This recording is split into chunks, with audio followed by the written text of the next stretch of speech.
अध्याय 431। एक आगंतुक जो इस दुनिया का नहीं है। अनुवादक एंडलेस फैंटेसी, अनुवाद संपादक एंडलेस फैंटेसी अनुवाद। बर्बर सरदार और उसकी बची हुई सेना स्तब्ध रह गई। शी म्यू के बारे में उनकी धारणा उलट गई थी। अरे आराम से, हमारा आपके साथ इतना रूखा व्यवहार करने का इरादा नहीं था। हम क्या कर सकते हैं? नेता शांत दिखने की पूरी कोशिश करने के बावजूद बड़बड़ाया। शांत हो जाओ, यह नीच आदमी सिर्फ रास्ता पूछना चाहता है। लेकिन अगर तुम किसी से मुकाबला करने के लिए बेचैन हो तो यह नीच आदमी भी तैयार है। शी म्यू ने सपाट लहजे में जवाब दिया। नहीं नहीं, बिल्कुल नहीं। नेता ने तुरंत इनकार में अपने हाथ हिला दिए। तो फिर मेरे कुछ सवालों के जवाब दो। शी म्यू को अपनी शक्ति का प्रदर्शन करते देख इन बर्बर लोगों में अब मना करने की हिम्मत नहीं बची थी। उनसे शी म्यू अपने पिछले संदेहों की पुष्टि करने में कामयाब रहा। ये बर्बर योद्धा सचमुच अपने पवित्र श्वेत अश्व पर्वत की ओर बढ़ रहे थे। उनका कारण महायाजक बिली गे ने सभी को महायाजक के पद समर्पण समारोह में शामिल होने के लिए बुलाया था। उत्तराधिकारी की पहचान एक रहस्य बनी रही, हालांकि यह पुष्टि हो चुकी थी कि वह उन जाने माने लंबे समय से दावेदारों में से नहीं था। दरअसल 8 सबसे बड़ी बर्बर जनजातियों में यह अफवाह थी कि यह उत्तराधिकारी अपने कबीले में लौटने से पहले कई वर्षों तक महाद्वीप में घूमता रहा था और उसके पास अविश्वसनीय शक्तियां थीं। कुछ क्षण बाद शी म्यू पूर्व की ओर तेजी से जा रही हरी पंखों वाली उड़ती गाड़ी पर खड़ा था। उसका चेहरा चिंताग्रस्त था। शी तो, जब से तुमने उस पासिंग द मेंटल सेरेमनी के बारे में सुना है, तुम बहुत विचलित लग रहे हो। क्या तुम थोड़ी देर के लिए इस मस्ती में शामिल होना चाहोगे? कई ने पूछा।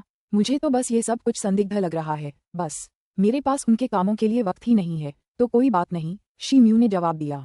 उसके हाथ के एक झटके से उड़ती हुई गाड़ी हरे रंग में चमक उठी और फिर आसमान को चीरती हुई हरी रोशनी के एक चाप में बदल गई। स्वर्गीय यू शहर से लगभग 900 मील पश्चिम में भूभाग धीरे धीरे मैदानों से बढ़कर अधिक स्पष्ट उतार चढ़ाव वाला होता गया, जब तक कि लहरदार पहाड़ों की श्रृंखलाएं निर्णायक भौगोलिक चिन्ह नहीं बन गईं। ऊंची चोटियां निम्बस की छत्रछाया में उभरी हुई थीं, जबकि बादलों और धुंध के सफेद गुबार भव्य मंदिर जैसी इमारतों और मीनारों के छायाचित्रों के चारों ओर चक्कर लगा रहे थे, जो कभी कभी घने हरे भरे पहाड़ी जंगलों से बाहर निकलते दिखाई देते थे। शांत झरनों और पक्षियों के कलरव के साथ पूरा इलाका धरती पर एक स्वर्ग जैसा लग रहा था। इसे ताई हुआ पर्वत कहा जाता था, जो महाद्वीप के सबसे प्रमुख संप्रदाय और पंथ ट्रांसेंडिंग हेवन इमॉर्टल कल्ट का गृह आधार था। इस क्षेत्र का हर एक पर्वत कम से कम लाखों मील ऊंचा था। एक चोटी पर पंथ का मुख्य मंदिर था, एक भव्य स्वर्ण जड़ित भवन, जहां अत्यंत उत्साही भक्तगण सदैव आते थे। चूंकि यह एक चोटी ही 9 अन्य ऊंची चोटियों से घिरी हुई थी, ऐसा प्रतीत होता था मानो इसे अन्य पर्वतों का संरक्षण प्राप्त हो। इसीलिए इसे 9 कमलों द्वारा रक्षित स्तंभ कहा गया। मुख्य शिखर के सामने एक और आकाशभेदी पर्वत था, जिसकी चट्टानें नुकीली और सीधी थीं, मानो किसी दिव्य शक्ति ने उन्हें बनाया हो। ये पर्वत साल भर घने अपारदर्शी कोहरे से ढका रहता था, जिससे ये देखना बहुत मुश्किल हो जाता था कि इस आवरण के पीछे वास्तव में क्या छिपा है। दरअसल पंथ के ज्यादातर अनुयायियों को इस पर्वत के नाम माउंट कम्फोर्ट के अलावा इसके बारे में कोई जानकारी नहीं थी। विडंबना यह है कि अमर पंथ के लिए ये स्थान वर्जित था और ज्यादातर आम अनुयायियों का वहां जाना वर्जित था। रात के समय हरे रंग के ताओवादी वस्त्र पहने एक किशोर दूर से उतरा और पत्थरों से बनी चोटी पर स्थित एकमात्र इमारत में घुस गया। भवन का आंतरिक भाग काफी चौड़ा था, लेकिन इसका अधिकांश स्थान एक गोलाकार मंत्र निर्माण वेदी द्वारा घेरा हुआ था। इस समय वेदी के चारों ओर घेरे में बैठे 8 युवा शिष्य नीले वस्त्र पहने हुए थे, जिन पर बागुआ प्रतीक अंकित था। वे सभी स्पष्ट रूप से मजबूत थे या प्रारंभिक या मध्य जियांतियान शक्ति स्तर के समान शक्तिशाली थे। हरे वस्त्र पहने उस आदमी को देखकर सभी युवक जल्दी से उठ खड़े हुए। उनके चेहरे सम्मान और आदर से भर गए और उन्होंने उस आदमी को सलाम किया। भाई, आपके आगमन से हम अभिभूत हैं। हम कोई विसंगति? आदमी ने उनके अभिवादन का सहजता से उत्तर दिया। भाई, आपकी चिंता से हम अभिभूत हैं। सब ठीक चल रहा है। नेता, जो थोड़े मोटे पादरी थे, ने जल्दी से जवाब दिया। आपका यहाँ आकर हमारा हालचाल जानने के लिए समय निकालना वाकई हमें आश्चर्यचकित और सम्मानित करता है। हाँ, भाई यू बहुत व्यस्त हैं, फिर भी अपनी उपस्थिति और चिंता से हमें सम्मानित करने के लिए हमेशा समय निकालते हैं। ये बहुत बड़ा सम्मान है, उनके बगल में बैठी एक सुडौल महिला ने कहा। जिस भाई यू का दोनों जिक्र कर रहे थे वह यू शेंग था, जो दुष्ट मुद्रण मंदिर के वरिष्ठ पुजारी मास्टर जेड यू का मुख्य शिष्य था, जिससे वह पंथ के सर्वोच्च नेता वू चेन से कनिष्ठ भी था। अपने बहुमूल्य चतुर्थ श्रेणी के वंश और अपनी प्रतिभा के कारण यू शेंग ने बहुत कम उम्र में ही स्वर्गीय शियांतियान अवस्था प्राप्त कर ली थी, जिससे पंथ के वरिष्ठों का ध्यान उस पर गया। यहाँ मौजूद हर भाई बहन अपने आप में एक विलक्षण प्रतिभा है, वरना आपको इतना महत्वपूर्ण काम सौंपा ही नहीं जाता। जब तक सब कुछ ठीक चलता रहेगा, मैं समय आने पर आपके सभी योगदानों पर जोर जरूर दूंगा। यू शेंग ने हल्की मुस्कान के साथ जाहिर तौर पर प्रसन्नता से उत्तर दिया। उनके शब्द अभी समाप्त ही हुए थे कि अचानक वेदी पर गुनगुनाहट होने लगी और वह चमक उठी। ये संरचना 3 परतों से बनी थी और हर एक परत एक जटिल रहस्यमय पैटर्न में एक दूसरे से जुड़ी हुई थी। जो परत चमक रही थी वह संरचना की सबसे भीतरी परत थी, जिसके सांप जैसे चिन्ह हवा में ऐसे तैर रहे थे जैसे कोई जीवित सांप लाल चमक बिखेर रहा हो। क्या हो रहा है? यू शेंग की भौहें सिकुड़ गईं जब उसने पूछा। हॉल में सभी शिष्य एक दूसरे को समान रूप से उलझन में देखने लगे। संरचना की दूसरी परत भी प्रकाशित हो गई। नहीं, कोई हमें कुछ पहुंचाने की कोशिश कर रहा है, यूशेंग ने काफी शांत भाव से कहा। हालांकि ये संदिग्ध है कि वे हमारी तरफ से बिना बताए कुछ पहुंचा रहे हैं, इसलिए मुझे डर है कि ये दोस्ताना नहीं होगा। सिस्टर वू, जल्दी से हमारे वरिष्ठों को इसकी सूचना दीजिए और आप सब मेरे साथ मिलकर इस गतिविधि को रोकने का काम कीजिए। सुडौल महिला ने पत्थर की इमारत से बाहर निकलने से पहले कुछ कहा। यूशेन के नेतृत्व में बाकी शिष्यों ने भी अपने हाथों से एक झंडा पकड़े हुए संरचना के चारों ओर अपनी स्थिति बना ली। संरचना की ओर मुंह करके उनमें से प्रत्येक ने हाथों से कई संकेत किए। पत्थर की इमारत फिर से हिल उठी क्योंकि संरचना की सबसे बाहरी परत चमक उठी। इसकी परिधि पर उकेरे गए चिन्ह चमकीले पीले प्रकाश से चमक उठे। अच्छा नहीं, जल्दी। यूशेन पर भय का भाव हावी होने लगा। स्तब्ध होकर भीड़ ने अपनी गति तेज कर दी, लेकिन कोई फायदा नहीं हुआ। ये दल अपना काम करता रहा, उसकी गुनगुनाहट कभी नहीं रुकी। पलक झपकते ही उस संरचना की तीनों परतें अचानक फैल गईं। पहले स्थिर संरचना अचानक हिलने लगी और उसके भीतर से एक चमकदार सफेद रोशनी का गोला फूट पड़ा। वह इतनी चमकी कि देखने वालों ने अनायास ही अपनी आंखें बंद कर लीं। जब अंततः प्रकाश समाप्त हो गया और युवकों की दृष्टि पुनः लौट आई तो उन्होंने देखा कि एक विशालकाय आकृति संरचना के मध्य में खड़ी थी।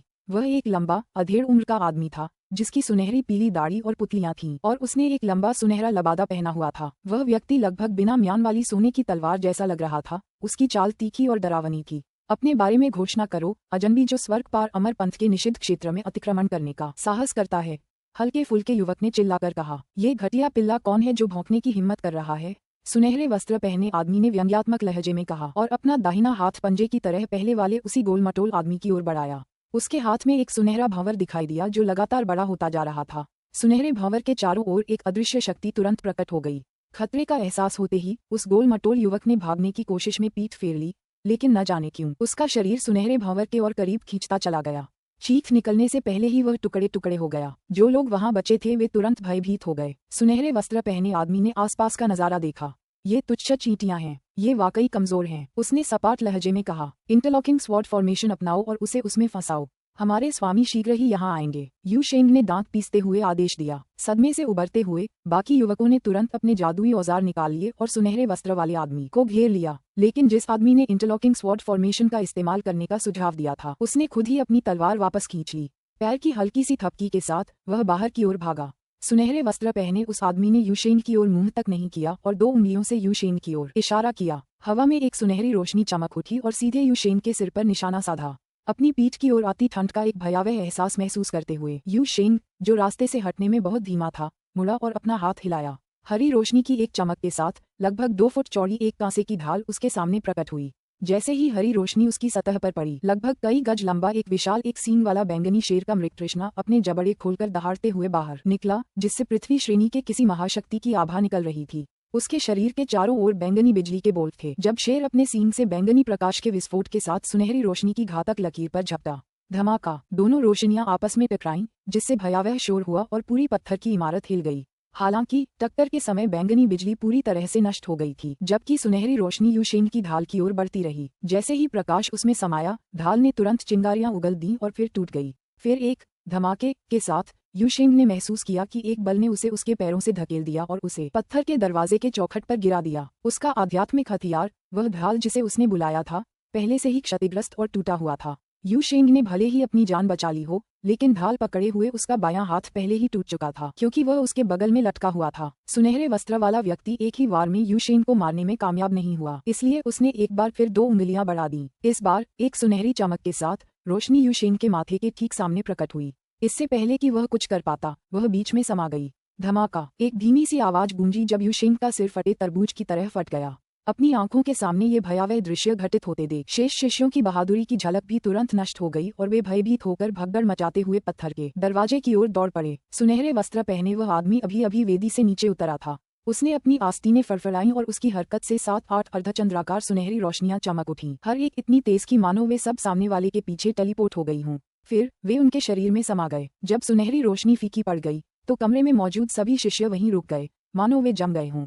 धमाका, धमाका, धमाका, धमाकों की बौछार के साथ उनके शरीर टुकड़े टुकड़े हो गए और उनका खून तूफान की तरह बरसने लगा। हालांकि सुनहरे वस्त्र वाले आदमी पर एक भी बूंद नहीं गिरी। पत्थर की इमारत से बाहर निकलने से पहले उस आदमी ने अपनी नाक थोड़ी सिकोड़ी। उसने अपना सिर ऊपर उठाया और ऊपर फैले घने काले आसमान की ओर देखा। उसने कुछ देर सोचा और अपना हाथ उठाकर हवा में भयंकर जोर का झटका मारा। उसके हाथ से एक इमारत के आकार की सुनहरी मुट्ठी निकली। गुनगुनाहट। ऐसा प्रतीत हुआ कि स्वर्णिम मुट्ठी वाली मृगतृष्णा को हवा में किसी अदृश्य प्रतिरोध का सामना करना पड़ा तथा धातु की टक्कर की एक गूंज सुनाई दी। तभी खाली सा आसमान अचानक झिलमिला उठा और नीचे धरती पर एक सफेद धुंधला सा गुंबद दिखाई देने लगा। गुंबद पर रूनों की कतारें रेंग रही थीं, जो छोटे छोटे सांपों की तरह परिधि के चारों ओर तैर रही थीं और एक प्रभावशाली आभा बिखेर रही थीं। अध्याय 432 माता पिता के मामले। अनुवादक एंडलेस फैंटेसी अनुवाद संपादक एंडलेस फैंटेसी अनुवाद। हल्के पर्दों की सतह पर सांप जैसे रूम सुनहरी मुठियों की ओर झपटे। ऐसा लग रहा था जैसे वे मुठियों में समाहित शक्तिशाली ऊर्जा को निगल जा रहे हों। सुनहरी मुट्ठी की छाया जल्दी ही धुंधली हो गई, जब तक कि वह ढह नहीं गई। रूम्स बिखर गए और संपूर्ण प्रकाश पर्दा शांत हो गया, लगभग पूरी तरह से अप्रभावित, फिर गायब हो गया। रात्रि का आकाश एक बार फिर से साफ और सुनाई देने योग्य हो गया था, मानो कुछ हुआ ही न हो। इस तरह के सुदूर तारामंडल पर ऐसी लड़ाई, ये थोड़ा दिलचस्प है, उस आदमी ने कहा, जब उसका शरीर उसके द्वारा पहने गए सुनहरे वस्त्र में चमक रहा था। उसकी आंखें उसके वस्त्रों की तरह ही सुनहरी और चमकदार थीं। आकाश से एक सुनहरी रोशनी की किरण नीचे आ रही थी, जिसने उसके वस्त्र को एक सुनहरी परछाई में बदल दिया, जो कुछ फीट से भी ज्यादा ऊंची कुंडलित हो गई थी। जैसे ही छाया ठोस हो गई, उसने अपना सिर हिलाया और ऊपर आकाश की ओर दौड़ पड़ा। अचानक एक जोरदार धमाका हुआ। ऐसा लग रहा था जैसे पूरा क्षेत्र हिंसक रूप से कांप रहा हो, मानो कुछ टूट रहा हो। स्वर्ण जियाओ सर्प ने हवा में छिपे हुए सफेद प्रकाश के पर्दे पर प्रहार किया और तुरंत सूर्य की तरह एक सुनहरी चमक में फूट पड़ा।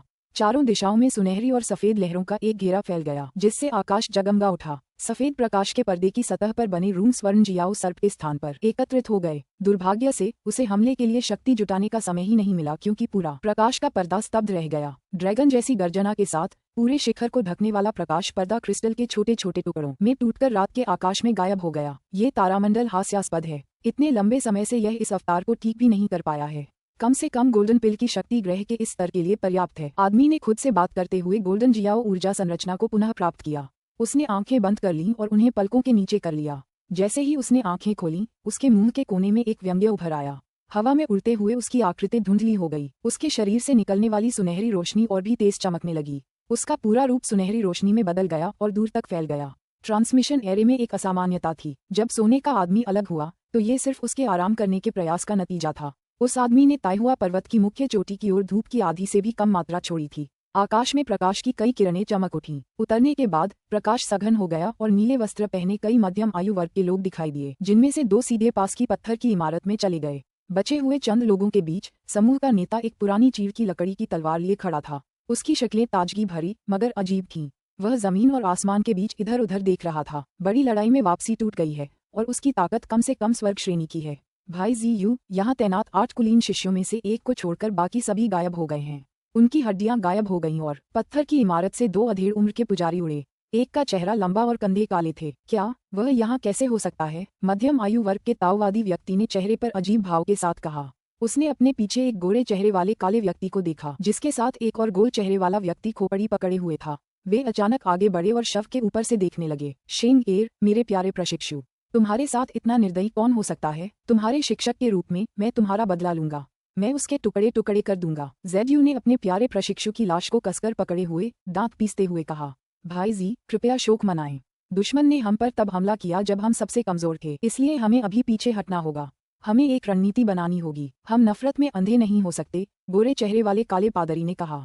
हाँ भाई जी, ये चोर ज्यादा दूर नहीं गया होगा, लेकिन मौजूदा हालात को देखते हुए कम से कम स्वर्ग श्रेणी का जरूर होगा। चूंकि हुआंग लोंग और जिंग तियान के दल यहाँ नहीं है, इसलिए दल का मुखिया अभी पीछे हट जाएगा। अगर मैं पीछा करता रहा तो मुझे डर है कि। गोल मटोल चेहरे वाला ताओवादी चुप हो गया। तुम्हारे तर्क जायज हैं। अगर कोई व्यक्ति इतने कम समय में इतने सारे लोगों को मार सकता है, तो उसकी ताकत वाकई असाधारण होगी।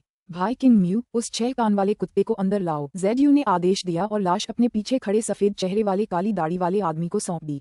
तो मैं चलूंगा, किंग म्यू ताओवादी ने सिर हिलाया। भाई भाई शे, इस मामले की सूचना तुरंत गुरु को दो। बहन युआन मिंग, मुझे हथकड़ियां दो, फिर जल्दी से जादूघर जाओ और कुछ शिष्यों को हमारे साथ ले आओ। जेडयू ने एक आदमी और एक सुंदर युवती को आदेश दिया। तीनों तुरंत अलग अलग दिशाओं में उड़ गए। बाकी लोग मेरे पीछे अमर मंदिर तक चलें और देखें कि ट्रांसमिशन सरणी में कोई असामान्यता तो नहीं है। जेडयू ने पास ही स्थित पत्थर की इमारत की ओर चलते हुए कहा। कुछ दिनों बाद एक शाम, डोंगझोउ प्रायद्वीप, डाकी साम्राज्य, फैंग शहर। डूबते सूरज की आभा नीले पत्थर के फुटपाथ पर हल्की सी बिखरी हुई थी और सड़क के दोनों ओर लाल ईंटों की हरी टाइलें समय समय पर चकाचौंध भरी रोशनी से झिलमिला रही थीं। शी म्यू सड़क पर टहलता हुआ आसपास के अजीब मगर जाने पहचाने दृश्यों को निहार रहा था। ऊपर से तो वह इत्मीनान से लग रहा था, लेकिन उसका दिल शर्मिंदा था। काई का फेंग शहर में ये पहला दौरा था। वह लोगों के स्थानीय रीति रिवाजों से आकर्षित हुआ और लगातार उनके बारे में पूछता रहा। फेंग सिटी आज कुछ अलग दिख रही थी। सड़कें चहल पहल से भरी थीं और विदेशियों से भरी थीं। हालांकि आसमान में अंधेरा छा रहा था, सड़कें अभी भी कारों और घोड़ों से भरी थीं और भीड़ उनमें से गुजर रही थी। कुछ ही दूरी पर उत्साह से भरी कुछ चीखें, घोड़ों की टापें और लंबी गुनगुनाहट सुनाई दे रही थी। कुछ रेस्टोरेंट लोगों से भरे हुए थे, कुछ छोटी दुकानें भी गुलजार थीं। शिमयू को थोड़ा अजीब लगा, लेकिन उसने परवाह नहीं की और आगे बढ़ना जारी रखा। उनकी याददाश्त के आधार पर यहाँ से विंड मार्शल आर्ट्स क्लब तक 3 सड़कें थीं और केवल बीच वाली सड़क से होकर ही वे स्वर्णिम एस्टेट तक पहुंच सकते थे। सुगंधित धूप बत्ती के बाद शिमयू सुनहरे एस्टेट के पास से गुजरा, लेकिन अचानक उसने पाया कि द्वार पर हलचल और जीवंतता थी। विशाल बरामदे के नीचे लाल लालटेनों की एक कतार लटकी हुई थी और हमेशा बंद रहने वाले दरवाजे इस बार पूरी तरह खुले हुए थे। नौकर उत्साह से मुस्कुराते हुए अंदर आते और जाते थे। कल का दिन है, क्या तुम जाकर देख सकते हो कि गाड़ियां ठीक से व्यवस्थित हैं या नहीं? ली अंकल, आप निश्चिंत रहिए कि सभी 10 डिब्बे गाड़ी में लाद दिए गए हैं। कल सूरज उगते ही सब कुछ बिना किसी गलती के भेज दिया जाएगा। तुमने पहले भी कुछ गलतियां की हैं, लेकिन मैं तुम्हें जाने दूंगा। यह एक बड़ा आयोजन है, इसलिए अगर इसमें देरी भी हुई तो मैं इसे नहीं भूलूंगा। निश्चिंत रहो, सब ठीक हो जाएगा। शिमयू, यही वो सुनहरी संपत्ति है जिसके बारे में तुमने बात की थी, है ना? ये सब क्या है? कई ने जिन कबीले के 2 नौकरों की तरफ देखा और उत्सुकता से पूछा। शायद किसी की शादी होने वाली है। शिमयू ने सिर हिलाया। शिमयू अपनी चाची जिन जेन और अपनी बहन युहुआन से मिलने जाना चाहता था, लेकिन ये देखते हुए कि जिन कबीले में बहुत भीड़ थी, वह ज्यादा परेशान नहीं होना चाहता था। कुछ देर रुकने के बाद वह कोने पर मुड़ा और सीधे विंड मार्शल आर्ट्स क्लब की ओर चला गया। हालांकि ली कांगहाई आधी सदी से भी ज्यादा पुराना हो चुका था, लेकिन कुछ साल पहले वहां से चले जाने के बाद से मरम्मत का काम अपने अंतिम चरण में था। जैसे जैसे पूरा फेंग सिटी ऊपर उठा, विंड मार्शल आर्ट्स क्लब की प्रतिष्ठा भी उसके साथ बढ़ी। आज उनमें 10 साल पहले से कहीं ज्यादा ताकत और ऊर्जा थी। उनका पूरा व्यक्तित्व उत्साह से भरा हुआ लग रहा था। हालांकि वह जानता था कि सब कुछ उसके सामने खड़े शिमयू नाम के युवक ने दिया था। अगर उसे पहले दी गई गु युआन गोलियां न होती तो वह कोई सुधार नहीं कर पाता। हालांकि यह वर्ष पाषाण बंदर वंश का था। साधना के बाद यह विधि सहज रूप से सच्ची आत्मा को प्राप्त नहीं कर पा रही थी। प्रत्येक मुठभेड़ के बाद उसे गहरा सदमा पहुंच रहा था। शिमयू, मैंने इसे कुछ सालों से नहीं देखा है।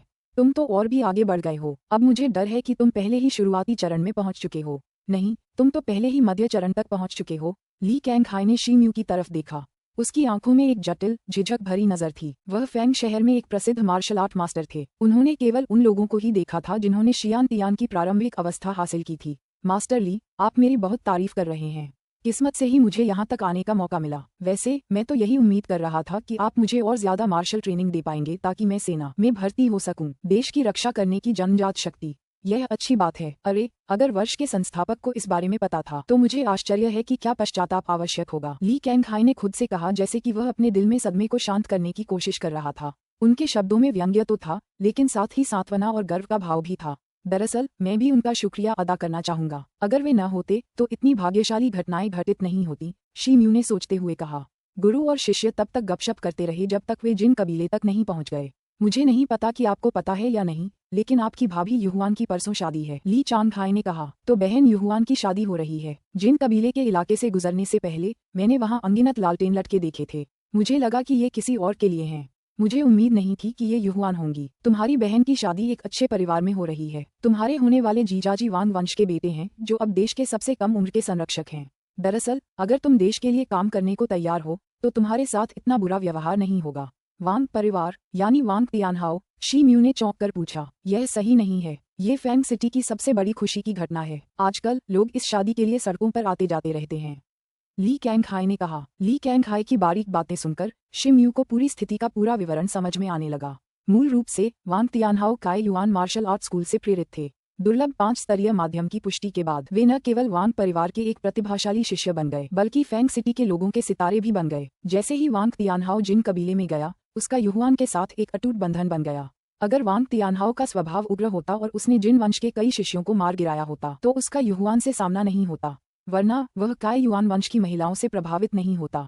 उनके प्रेम की जड़ें गहरी थीं। वांग तियानहाओ की प्रतिभा काई युआन मार्शल आर्ट स्कूल के लिए अपरिहार्य थी। यह एक हाथ वाली स्नाइपर राइफल तकनीक थी जो अब अपने चरम पर पहुंच चुकी थी। मार्शल आर्ट की दुनिया छोड़ने के बाद वांग तियानहाओ को दाकी साम्राज्य के दरबार में भर्ती किया गया था, जिससे वह देश का सबसे युवा और सबसे होनहार रक्षक बन गया। उसकी भागीदारी ने दाकी साम्राज्य की ताकत में काफी वृद्धि की थी। बंद होने के दिन राष्ट्रीय जयंती थी। तब से वांग परिवार की सत्ता फेंग सिटी में नहीं रही, बल्कि क्वांचोउ में भी वह ऊर्ध्वाधर और क्षैतिज रूप से ही रह गई। उसके परिवार की दहलीज तो उसके परिवार ने ही तोड़ दी थी। अब जब युहुआन और तियानहाओ प्यार में थे तो उन्होंने ये खूबसूरत माहौल बनाया। पता नहीं कितने लोग फैंग सिटी में रुके या इस तमाशे पर हंसने के लिए चले गए। शी म्यू ने आंटी जिन जेन से मिलने के बाद वहां से निकलने की योजना बनाई। मौजूदा हालात को देखते हुए एक उसकी बहन थी और दूसरी उसकी पुरानी जान पहचान। उसे कुछ पीने जाना था। ली कैंग हाई को अलविदा कहने के बाद बहुत देर हो चुकी थी। शी म्यू ने तुरंत कई के साथ रात बिताने के लिए एक होटल ढूंढ लिया। अध्याय 433 विवाद का स्वागत। अनुवादक एंडलेस फैंटेसी अनुवाद संपादक एंडलेस फैंटेसी अनुवाद। 2 दिन बाद वांग वंश के दरवाजे सुबह सुबह ही खुल जाते थे। वांग तियानहाओ का कुलीन दर्जा दकी साम्राज्य में भी ऊंचा था।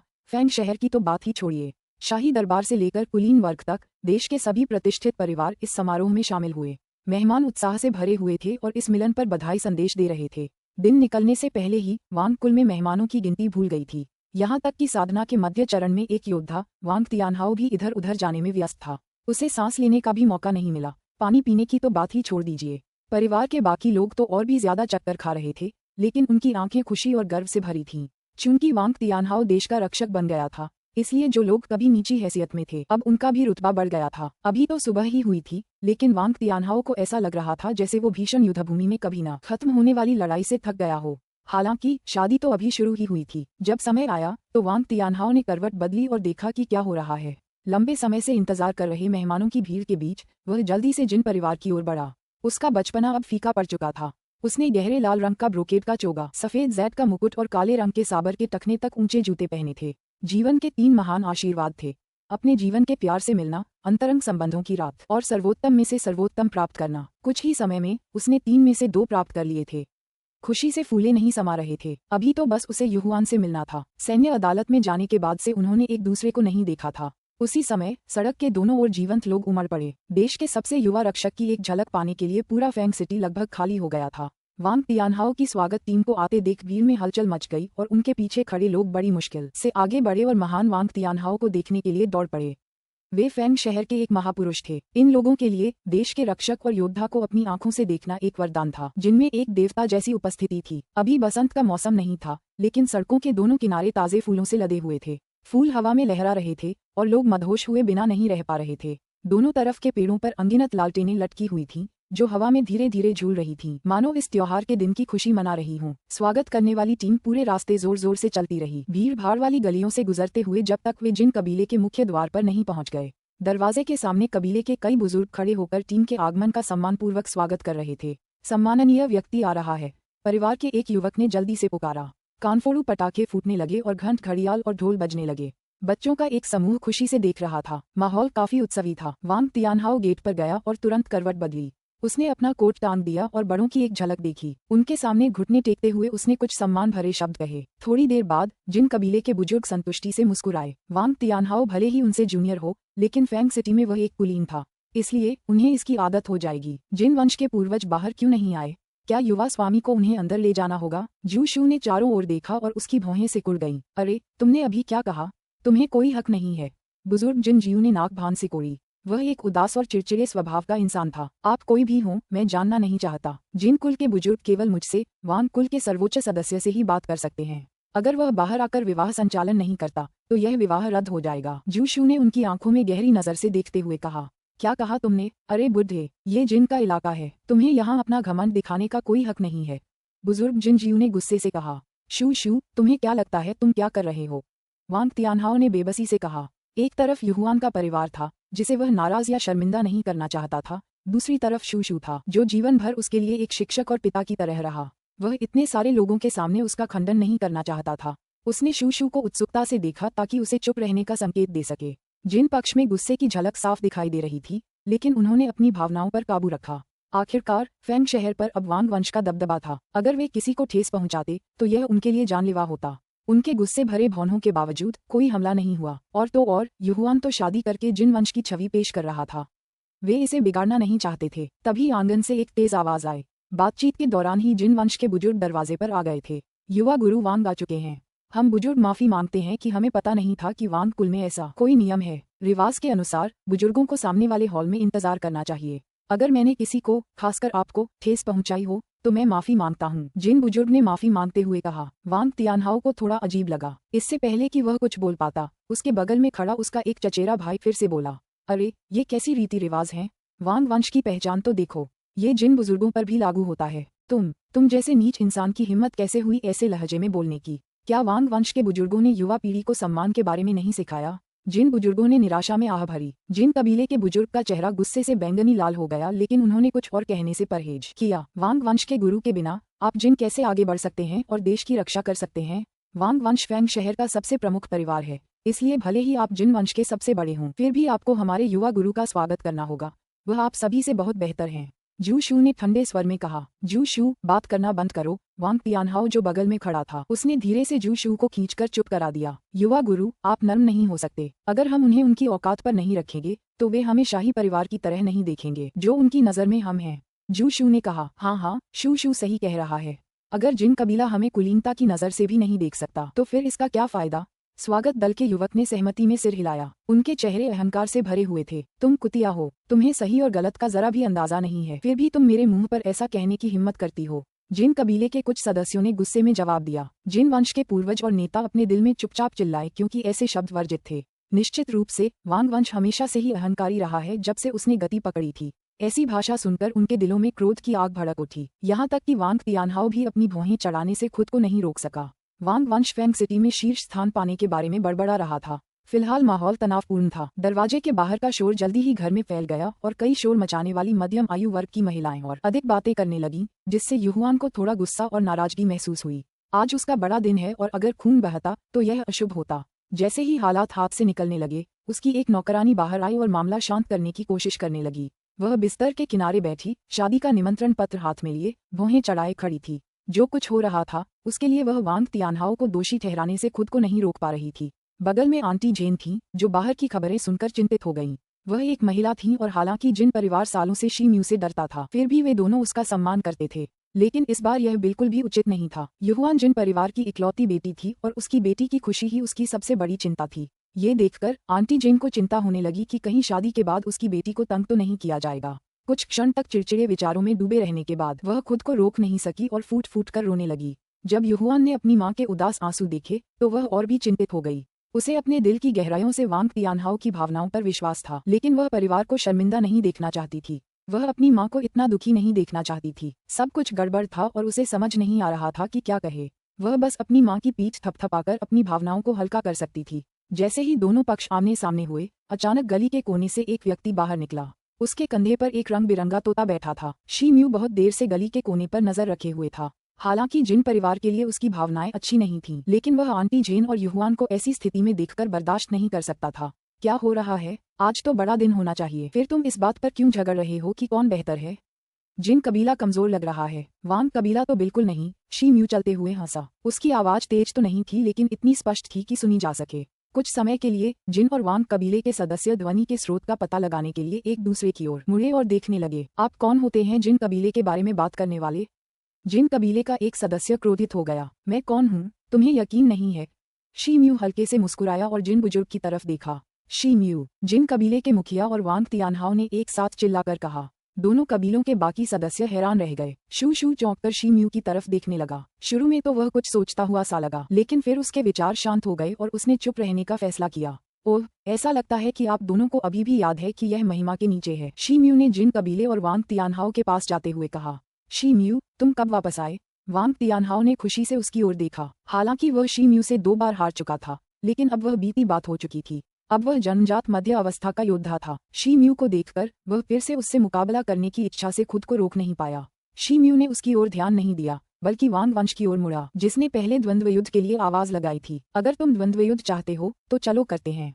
तुम लोग समूह में या अकेले आ सकते हो। मैं जिन वंश का प्रतिनिधित्व करूंगा क्योंकि आंटी जेन मेरी सौतेली माँ है और युहुआन मेरी बहन है। उसका भाई होने के नाते मुझे उसका गौरव बढ़ाने में उसकी मदद करने का अधिकार है। शी म्यू, तुम कब से जिन कबीले में आ गए? यहाँ तुम्हारे लिए कोई जगह नहीं है, एक जिम शिष्य ने कहा। ओह सच में? बड़े? शी म्यू ने नाक भान से कोड़ी। जिम के मुखिया का चेहरा पहले ही पीला पड़ चुका था, लेकिन उन्होंने शी म्यू से ज्यादा कुछ कहने की हिम्मत नहीं की। उनकी रगों में खून ठंडा पड़ गया था। वह अपने परिवार के गौरव और नाम को मजाक में नहीं ले सकते थे।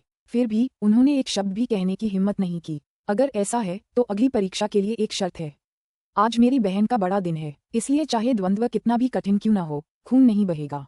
क्या भाई वांग को इससे कोई आपत्ति नहीं होगी? शी म्यू ने अचानक वांग तियानहाओ की ओर मुड़कर पूछा। वांग तियानहाओ ने थोड़ा सिर हिलाया क्योंकि उसे दोनों कुलों के बीच एक जटिल स्थिति में डाल दिया गया था। शी म्यू ने जो कहा वह समाधान का एक तरीका था। वह बस इसे जल्द से जल्द खत्म करना चाहता था ताकि वह जल्दी से युहुआन पहुंच सके। जब शी म्यू ने ये देखा तो उसने कई को उड़ने दिया और निगरानी करने की अनुमति दी, क्योंकि वह धीरे धीरे वांग कबीले की ओर चला गया। अध्याय 434 एक दबंग स्वभाव। अनुवादक एंडलेस फैंटेसी अनुवाद संपादक एंडलेस फैंटेसी अनुवाद। आप यही पूछ रहे हैं। वांग परिवार के सभी युवक एक साथ उस पर टूट पड़े। इससे पहले कि वे उस तक पहुंच पाते, शी म्यू की आंखें सुनहरी चमक से चमक उठीं और एक दमनकारी विनाशकारी भाव उसके शरीर से ऐसे फूट पड़ा जैसे किसी तटबंध को तोड़कर बाढ़ आ गई हो। वही युवा जो एक पल पहले युद्ध के नारे लगा रहे थे, अचानक घुटनों के बल गिर पड़े। उनके रोंगटे खड़े हो गए, उनकी हड्डियां उनके शरीर को सहारा देने से इनकार कर रही थीं और उनके माथे से पसीने की धारें टपक रही थीं। वे पूरी तरह से डर गए थे। यह अवश्यंभावी था। उनमें से सबसे शक्तिशाली भी अभी स्वर्गीय होंग तियान अवस्था तक ही पहुंचे थे। शी म्यू ने बस अपनी शक्ति का थोड़ा सा आभामंडल बिखेरा और उनके घुटने कांप उठे। उनकी द्वंद्वयुद्ध की चुनौती, फैंग शहर का सर्वश्रेष्ठ वगैरह सब कुछ पहले ही भुला दिया गया था। इस क्षण वे बस यही सोच पा रहे थे कि कैसे इस दृश्य से यहीं अभी बचकर निकलें। उनके शरीर एक इंच भी हिल नहीं पा रहे थे। ऐसा लग रहा था मानो लाखों टन भारी पत्थर उन्हें कुचल रहे हों। वांग तियानहाओ का मुंह खुला का खुला रह गया, मानो वह अपने मन के भीतर सदमे का विस्फोट बाहर निकाल रहा हो। अर्थ रैंक। पूरे क्षेत्र में वह एकमात्र व्यक्ति था जो शी म्यू की आभा के सामने सिकुड़ने से खुद को थोड़ा शांत कर पा रहा था। हालांकि तनाव स्पष्ट था क्योंकि उसके सिर से पसीने की बूंदें बह रही थीं। पृथ्वी रैंक। ये शब्द हर किसी के दिमाग में गूंज उठा, जिससे उनका दिमाग खाली हो गया। शू शू का जबड़ा खुला का खुला रह गया। वह पूरी तरह से स्तब्ध रह गया। मार्शल आर्टिस्ट होने के नाते वे अर्थ रैंक शब्द की गंभीरता को अच्छी तरह समझते थे। जिन परिवार के द्वार के सामने पटाखों की कुछ आवाजों के अलावा कोई अन्य आवाज सुनाई नहीं दे रही थी, मानो पूरी दुनिया में सन्नाटा छा गया हो। ये शक्तिशाली आभा कुछ ही सेकंड तक रही। फिर भी वहां मौजूद सभी लोगों को ऐसा लग रहा था जैसे हवा एक गाढ़े अदृश्य तरल पदार्थ में जम गई हो जो उन्हें कुचल रहा हो, जिससे उनकी मांसपेशियां न तो हिल पा रही थीं और न ही सामान्य रूप से सांस ले पा रही थीं। ऐसा लग रहा था मानो इस असहनीय पीड़ा में बरसों बीत गए हों। कुछ सबसे कमजोर युवकों ने भी बल के आगे घुटने टेक दिए। उनकी आंखें पीछे की ओर मुड़ गईं और वे भारी धमाके के साथ जमीन पर गिर पड़े। जिन परिवार के सबसे बड़े स्वामी को भी शी म्यू की शक्तिशाली आभा का प्रतिरोध करने के लिए अपनी पूरी जीवन शक्ति लगानी पड़ी, हालांकि उनकी आंखें उनके डर को झुठला रही थीं। अगर शी म्यू ने सचमुच पृथ्वी श्रेणी की शक्ति प्राप्त कर ली होती तो वह उसे अपनी एक उंगली से ही आसानी से मार सकते थे। शी म्यू ने मुस्कुराते हुए एक हल्की सी हंसी निकाली और फिर आभा को वापस अपने अंदर समेट लिया। जिन और वांग परिवारों के दोनों युवक जैसे ही दबाव कम होता महसूस करते, हांफने और सांस लेने में व्यस्त हो जाते। किसी की भी हिम्मत नहीं हुई कि वांग तियानहाओ के इस दावे की जांच करे कि शी म्यू अब पृथ्वी श्रेणी का योद्धा है। उन्हें ताना मारने की भी हिम्मत नहीं हुई। वांग तियानहाओ ने राहत की सांस ली और अपने शरीर को आराम दिया, लेकिन शी म्यू पर उसकी नजर अब सिर्फ सदमे में नहीं थी, बल्कि निराशा का एक बहुत हल्का सा निशान भी था। आखिर क्या वह एक दुर्लभ लाखों में एक वंश का स्वामी नहीं था जो इस उम्र में अपने साथियों के लिए विस्मयकारी होते हुए भी जियान तियान स्तर तक पहुंचने में कामयाब रहा? फिर भी शी म्यू और उसकी पृथ्वी श्रेणी की शक्तियों के सामने खड़े होकर वह अपनी जियान तियान शक्ति का प्रदर्शन कैसे कर सकता था? पृथ्वी श्रेणी का एक शक्तिशाली व्यक्ति न केवल दाकी साम्राज्य में बल्कि पूरे डोंगझोउ महाद्वीप में अपनी इच्छानुसार कुछ भी कर सकता था। वास्तव में ऐसा कहा जाता था कि 3 राज्यों के 7 सबसे बड़े संप्रदायों के सबसे बड़े बुजुर्ग सभी पृथ्वी श्रेणी के शक्तिशाली व्यक्ति थे। उस क्षण वांग तियानहाओ को महसूस हुआ कि उसके मन में निराशा की गहरी भावना छा गई है। खैर, ऐसा लगता है कि आज के लिए हमारा द्वंद्व यहीं समाप्त हो गया। शी म्यू ने अपने आसपास के लोगों के चेहरे पर नजर डालते हुए उदास स्वर में कहा। हर कोई इतना डरा हुआ था कि उसे जवाब नहीं दे पा रहा था, लेकिन अभी भी कुछ कहना बाकी था। देखिए, आंटी जेन और युहुआन दोनों ही मेरे परिवार की सदस्य हैं। आंटी जेन मेरी सौतेली माँ है और दूसरी मेरी बहन। अगर कोई भी उनका विरोध करने की हिम्मत करता है तो उसे मुझे जवाब देना होगा, और मैं दया नहीं दिखाऊंगा, शी म्यू ने दृढ़ता से कहा। उन्होंने भले ही ऊंची आवाज में बात नहीं की हो, लेकिन उनके शब्दों ने वहां मौजूद हर व्यक्ति के दिल में बर्फ के टुकड़े की तरह चोट पहुंचाई, जिससे उनकी रीढ़ में सिहरन दौड़ गई। कुछ ही पल बाद एक अकेला नौकर आखिरकार हिम्मत जुटाकर दरवाजे से बाहर निकला और फिर स्तब्ध बटलर के कानों में फुसफुसाया। इन शब्दों ने मानो बटलर की तंद्रा तोड़ दी हो और वह थोड़ा थका हुआ सा चिल्लाया, वह शुभ घड़ी आ गई है। घर के अंदर जब युहुआन और आंटी जेन दोनों ने शी म्यू के बारे में सुना तो वे चौंक गए। आंटी जेन इस खबर से सबसे ज्यादा स्तब्ध थीं। उसने कभी सोचा भी नहीं था कि उसके पति की पूर्व पत्नी का बेटा, जिससे उसने सच में कोई बहुत बड़ी या महान चीज की उम्मीद नहीं की थी, उनके जीवन में इतनी खुशी के साथ फिर से प्रकट होगा और वांग और जिन दोनों परिवारों की कल्पना से भी परे अपनी शक्ति का प्रदर्शन करेगा। बस यही सोचकर उसका दिल भावुकता के भंवर में डूब गया। इस बीच शी युहुआन शी म्यू की प्रगति से सदमे के अलावा उसकी हरकत से गर्मजोशी का भी एहसास कर रही थी। उसे अंदाजा भी नहीं था कि सबसे नाजुक पल में उसका भाई, जिसका खून का रिश्ता भी नहीं था, आकर उन्हें बचा लेगा। जैसे ही सहायिका ने शी युहुआन का हाथ पकड़ा, जिसके चेहरे पर अब लाल शादी का कफन लिपटा हुआ था, और उसे जिन परिवार के घर से बाहर ले गई, आंटी जेन भी घर से बाहर चली गईं, उनकी आंखें थोड़ी लाल थीं। उन्होंने शी म्यू की ओर कृतज्ञता व्यक्त करने के लिए बहुत ही धीरे से सिर हिलाया। आंटी जेन, यह मेरी छोटी बहन की शादी के लिए मेरा तोहफा है। माफ करना, मैं थोड़ा ज्यादा व्यस्त था इसलिए कुछ और तैयार नहीं कर पाया। शी म्यू उनके पास गया और आंटी जेन के सामने झुककर प्रणाम किया और एक पुरानी अंगूठी उनके हाथ में थमा दी। छोटी म्यू, तुम। आंटी जेन इतनी भावुक हो गईं कि बोल नहीं पाईं। भले ही वह अपनी जिंदगी का ज्यादातर समय फैंग सिटी में ही बिताती रही हो, लेकिन फिर भी उसे बाहरी दुनिया के बारे में बहुत कुछ पता था। मिसाल के तौर पर, अंगूठी पर उकेरे गए चिन्हों से उसे पता था कि यह एक बेहद कीमती अंगूठी है। उसे यह नहीं पता था कि अंगूठी के अंदर कुछ आत्माओं के औजार और काफी मात्रा में आत्मा के पत्थर रखे हुए हैं। भाई वांग, मुझे तुम पर भरोसा है कि तुम मेरी बहन की भलाई का ख्याल रखोगे। ठीक है, अगर तुम इसमें नाकाम रहे, भले ही थोड़े से भी, तो मैं सवाल पूछूंगी, समझे? शी म्यू ने दूल्हे से गंभीरता से कहा। इससे पहले कि वांग तियानहाओ उसे जवाब दे पाता, शी म्यू ने एक बार फिर अपनी दृढ़ निगाहों से आसपास के वातावरण को देखा, जिससे उपस्थित लोग थोड़ा कांप उठे। आंटी जेन, छोटी बहन युहुआन, अभी के लिए बस इतना ही। कृपया अपना ध्यान रखें, ताकि जब मुझे मौका मिले तो मैं आप सभी से मिलने फिर आ सकूं। शी म्यू ने अंत में हाथ जोड़कर अभिवादन किया। फिर सभी को आश्चर्यचकित करते हुए शी म्यू ने हरे पंखों वाली उड़ने वाली गाड़ी को बुलाया। उस पर खड़ा हो गया और आकाश को चीरती हुई हरी रोशनी की एक चमकती हुई चाप बन गया। ईमानदारी से कहूं तो शी म्यू जश्न मनाने के लिए कुछ देर और रुकना चाहता था, लेकिन इस तरह से अपनी असली ताकत दिखाने के बाद उसे पूरा यकीन था कि जब तक वह आसपास है कोई भी आराम नहीं कर पाएगा। शी युहुआन ने आंटी जेन द्वारा दी गई स्टोरेज रिंग पकड़ी। उसने क्षितिज की ओर देखा जहां शी म्यू गायब हो गया था, और बुदबुदाते हुए बोली, आप भी, बड़े भाई। एक मछुआरे गांव में सूरज डूब रहा था और पूरे गांव को सुनहरी पीली धूप की एक खूबसूरत चादर ने ढक रखा था। समुद्र में मछली पकड़ने वाली नावों के बेड़े धीरे धीरे घाटों की ओर लौट रहे थे। काम का एक व्यस्त दिन आखिरकार खत्म होने वाला था। समुद्र तट पर बच्चों का एक झुंड किनारे की ओर दौड़ा चला आ रहा था और वे विस्मय और जिज्ञासा से चिल्ला रहे थे तथा ये सोच रहे थे कि आज किस प्रकार की दुर्लभ मछलियां पकड़ी जा रही हैं। कुछ ही क्षणों बाद सूर्य अस्त हो गया और मछुआरों का गांव झोपड़ियों और घरों की खिड़कियों से आती प्रकाश की शांत चिंगारियों से जगमगा उठा तथा उनकी चिमनियों से धुएं के गुबार उठने लगे। पूरा गांव स्वप्न सी शांति का चित्र था। तभी गांव के द्वार पर बांस की टोपी पहने एक युवक प्रकट हुआ। वह कोई और नहीं बल्कि शी म्यू था। इतने सालों बाद अपने गांव लौटकर उसे समय के बदलाव का सही अंदाजा हुआ। हालांकि घर वापस आकर उसके मन के उथल पुथल भरे विचारों से भी शांति मिली। शी म्यू चुपचाप गांव से गुजर रहा था। गांव का स्वरूप पहले जैसा ही लग रहा था, हालांकि उसका मूल स्वरूप अभी भी बरकरार था। उसके कदम गांव के एक कोने में अचानक रुक गए जहां एक जर्जर लकड़ी की झोपड़ी खड़ी थी। लकड़ी सड़ने के कारण उसके दरवाजे और खिड़कियां बहुत पहले ही जमीन पर गिर चुकी थीं। झोपड़ी का आधा हिस्सा पूरी तरह से ढह चुका था। झोपड़ी के चारों ओर घास की ऊंची ऊंची झाड़ियां दिखाई दे रही थीं। साफ दिख रहा था कि यहाँ बहुत समय से कोई नहीं आया था। शी म्यू के चेहरे पर एक चिंता भरी नजर उभरी। यह उस समय उसका घर था और अब ये यहाँ था, समय की मार से क्षत विक्षत। बेशक वह यहाँ घर की मरम्मत करने नहीं आया था। वह कुछ देर चुपचाप खड़ा रहा और फिर पलक झपकते ही गायब हो गया। मछुआरे गांव से कुछ मील दूर एक छोटी अनाम पहाड़ी थी जो आसमान में लटकते चांदी के अर्धचंद्र से जगमगा रही थी। उसकी चोटी पर ऊंची घासों के बीच एक टीला दिखाई दे रहा था जो किसी वयस्क के घुटनों तक पहुंच रहा था। टीले के सामने का कब्र का पत्थर काफी धुंधला हो गया था, लेकिन अगर कोई अपनी आंखें सिकोड़कर ध्यान से पढ़े तो उसे शी म्यू वांग लिखा हुआ दिखाई दे सकता था। शी म्यू कब्र के सामने उदास भाव से खड़ा था। उसकी माँ का चेहरा उसकी यादों में धुंधलाने लगा था, लेकिन उसकी यादें नहीं। शी म्यू ने कब्र से घास उखाड़ी तथा उसकी मरम्मत की, जैसा कि उसने मोमबत्ती, शराब और भोजन चढ़ाने से पहले किया था। फिर वह कब्र के सामने घुटनों के बल बैठ गया और 9 बार अपना सिर जमीन पर पटकते हुए बुदबुदाया, नमस्ते माँ, आपका बेटा आपसे मिलने आया है। माँ, मैंने एक बार तुमसे वादा किया था कि मैं दुनिया का सबसे महान योद्धा बनूंगा। अब भले ही मैं अभी सेरुलियन ओशन स्टार का नंबर 1 योद्धा न बन पाया हूँ, लेकिन फिर भी मैं कुछ सार्थक हासिल करने में कामयाब रहा हूँ। इतना योग्य कि तुम्हें गर्व हो। इतने सालों से बाहर रहते हुए मुझे अपने सपनों की लड़की मिल गई, लेकिन मैं अभी तक उसे तुमसे मिलवाने नहीं आ पाया हूँ। पर एक दिन तुम उससे जरूर मिलोगे। उसकी कब्र के सामने झुककर उसने अपने पिछले कारनामों का सारांश सुनाना शुरू किया। उसे क्या पता था कि एक बार शुरू करने के बाद वह रुकने को तैयार नहीं था।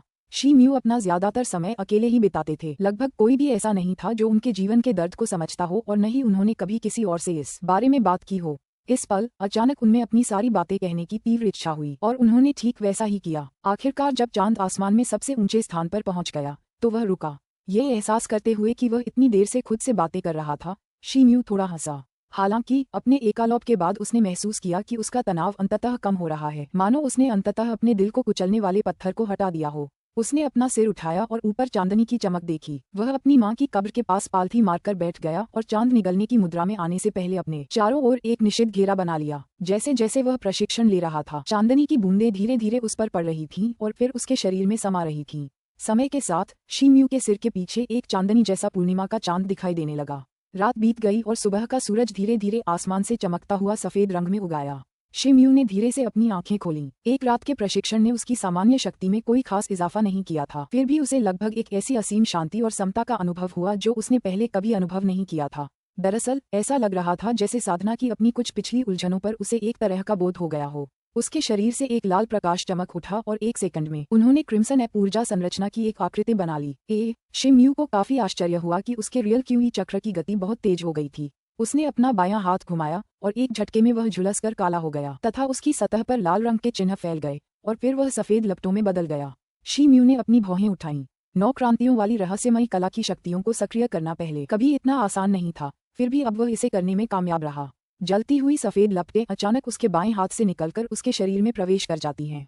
शिम्यू शुरू में तो इससे थोड़ा घबरा गया, लेकिन जल्द ही उसे एहसास हुआ कि उसकी बाईं बाह में लगी ज्वाला की शक्ति ने उसके शरीर में कोई दर्द नहीं पहुंचाया था। पिछले अनुभव के विपरीत यह उसकी नसों में धीरे धीरे बह रही थी और ज्वलंत लाल वानर की पुस्तक द्वारा परिष्कृत वास्तविक क्यूई के साथ पूर्ण सामंजस्य में विलीन हो रही थी। उसके पीछे ज्वलंत क्रिम्सन एप ऊर्जा संरचना झिलमिला उठी और उसके लाल रंग से सफेद रंग की एक कोमल चमक चमकने लगी। कुछ ही क्षणों बाद ऊर्जा संरचना अचानक सफेद और लाल रंग में बदल गई। हालांकि उनकी संयुक्त शक्ति तरंगे पहले की तुलना में कहीं अधिक थीं। गर्जन। ऊर्जा संरचना ने क्रोध में दहाड़ते हुए अपनी छाती पीट ली। हवा में एक लहर जैसी हलचल मच गई जो चारों ओर फैल गई, जिससे हवा में एक हिंसक तूफान पैदा हो गया, जिसे केवल उस अवरोध के द्वारा ही रोका जा सका जो शिम्यू ने पहले ही स्थापित कर दिया था। गह। कई ने एक तीखी चीख निकाली। वह अभी अभी शिम्यू के पास लौटा था और पहले ही धाराओं में खींच लिया गया था। शिम्यू ने अपनी भौहें उठाईं और कई को वापस अंदर खींचने से पहले लाल बत्ती वाला हाथ लहराया।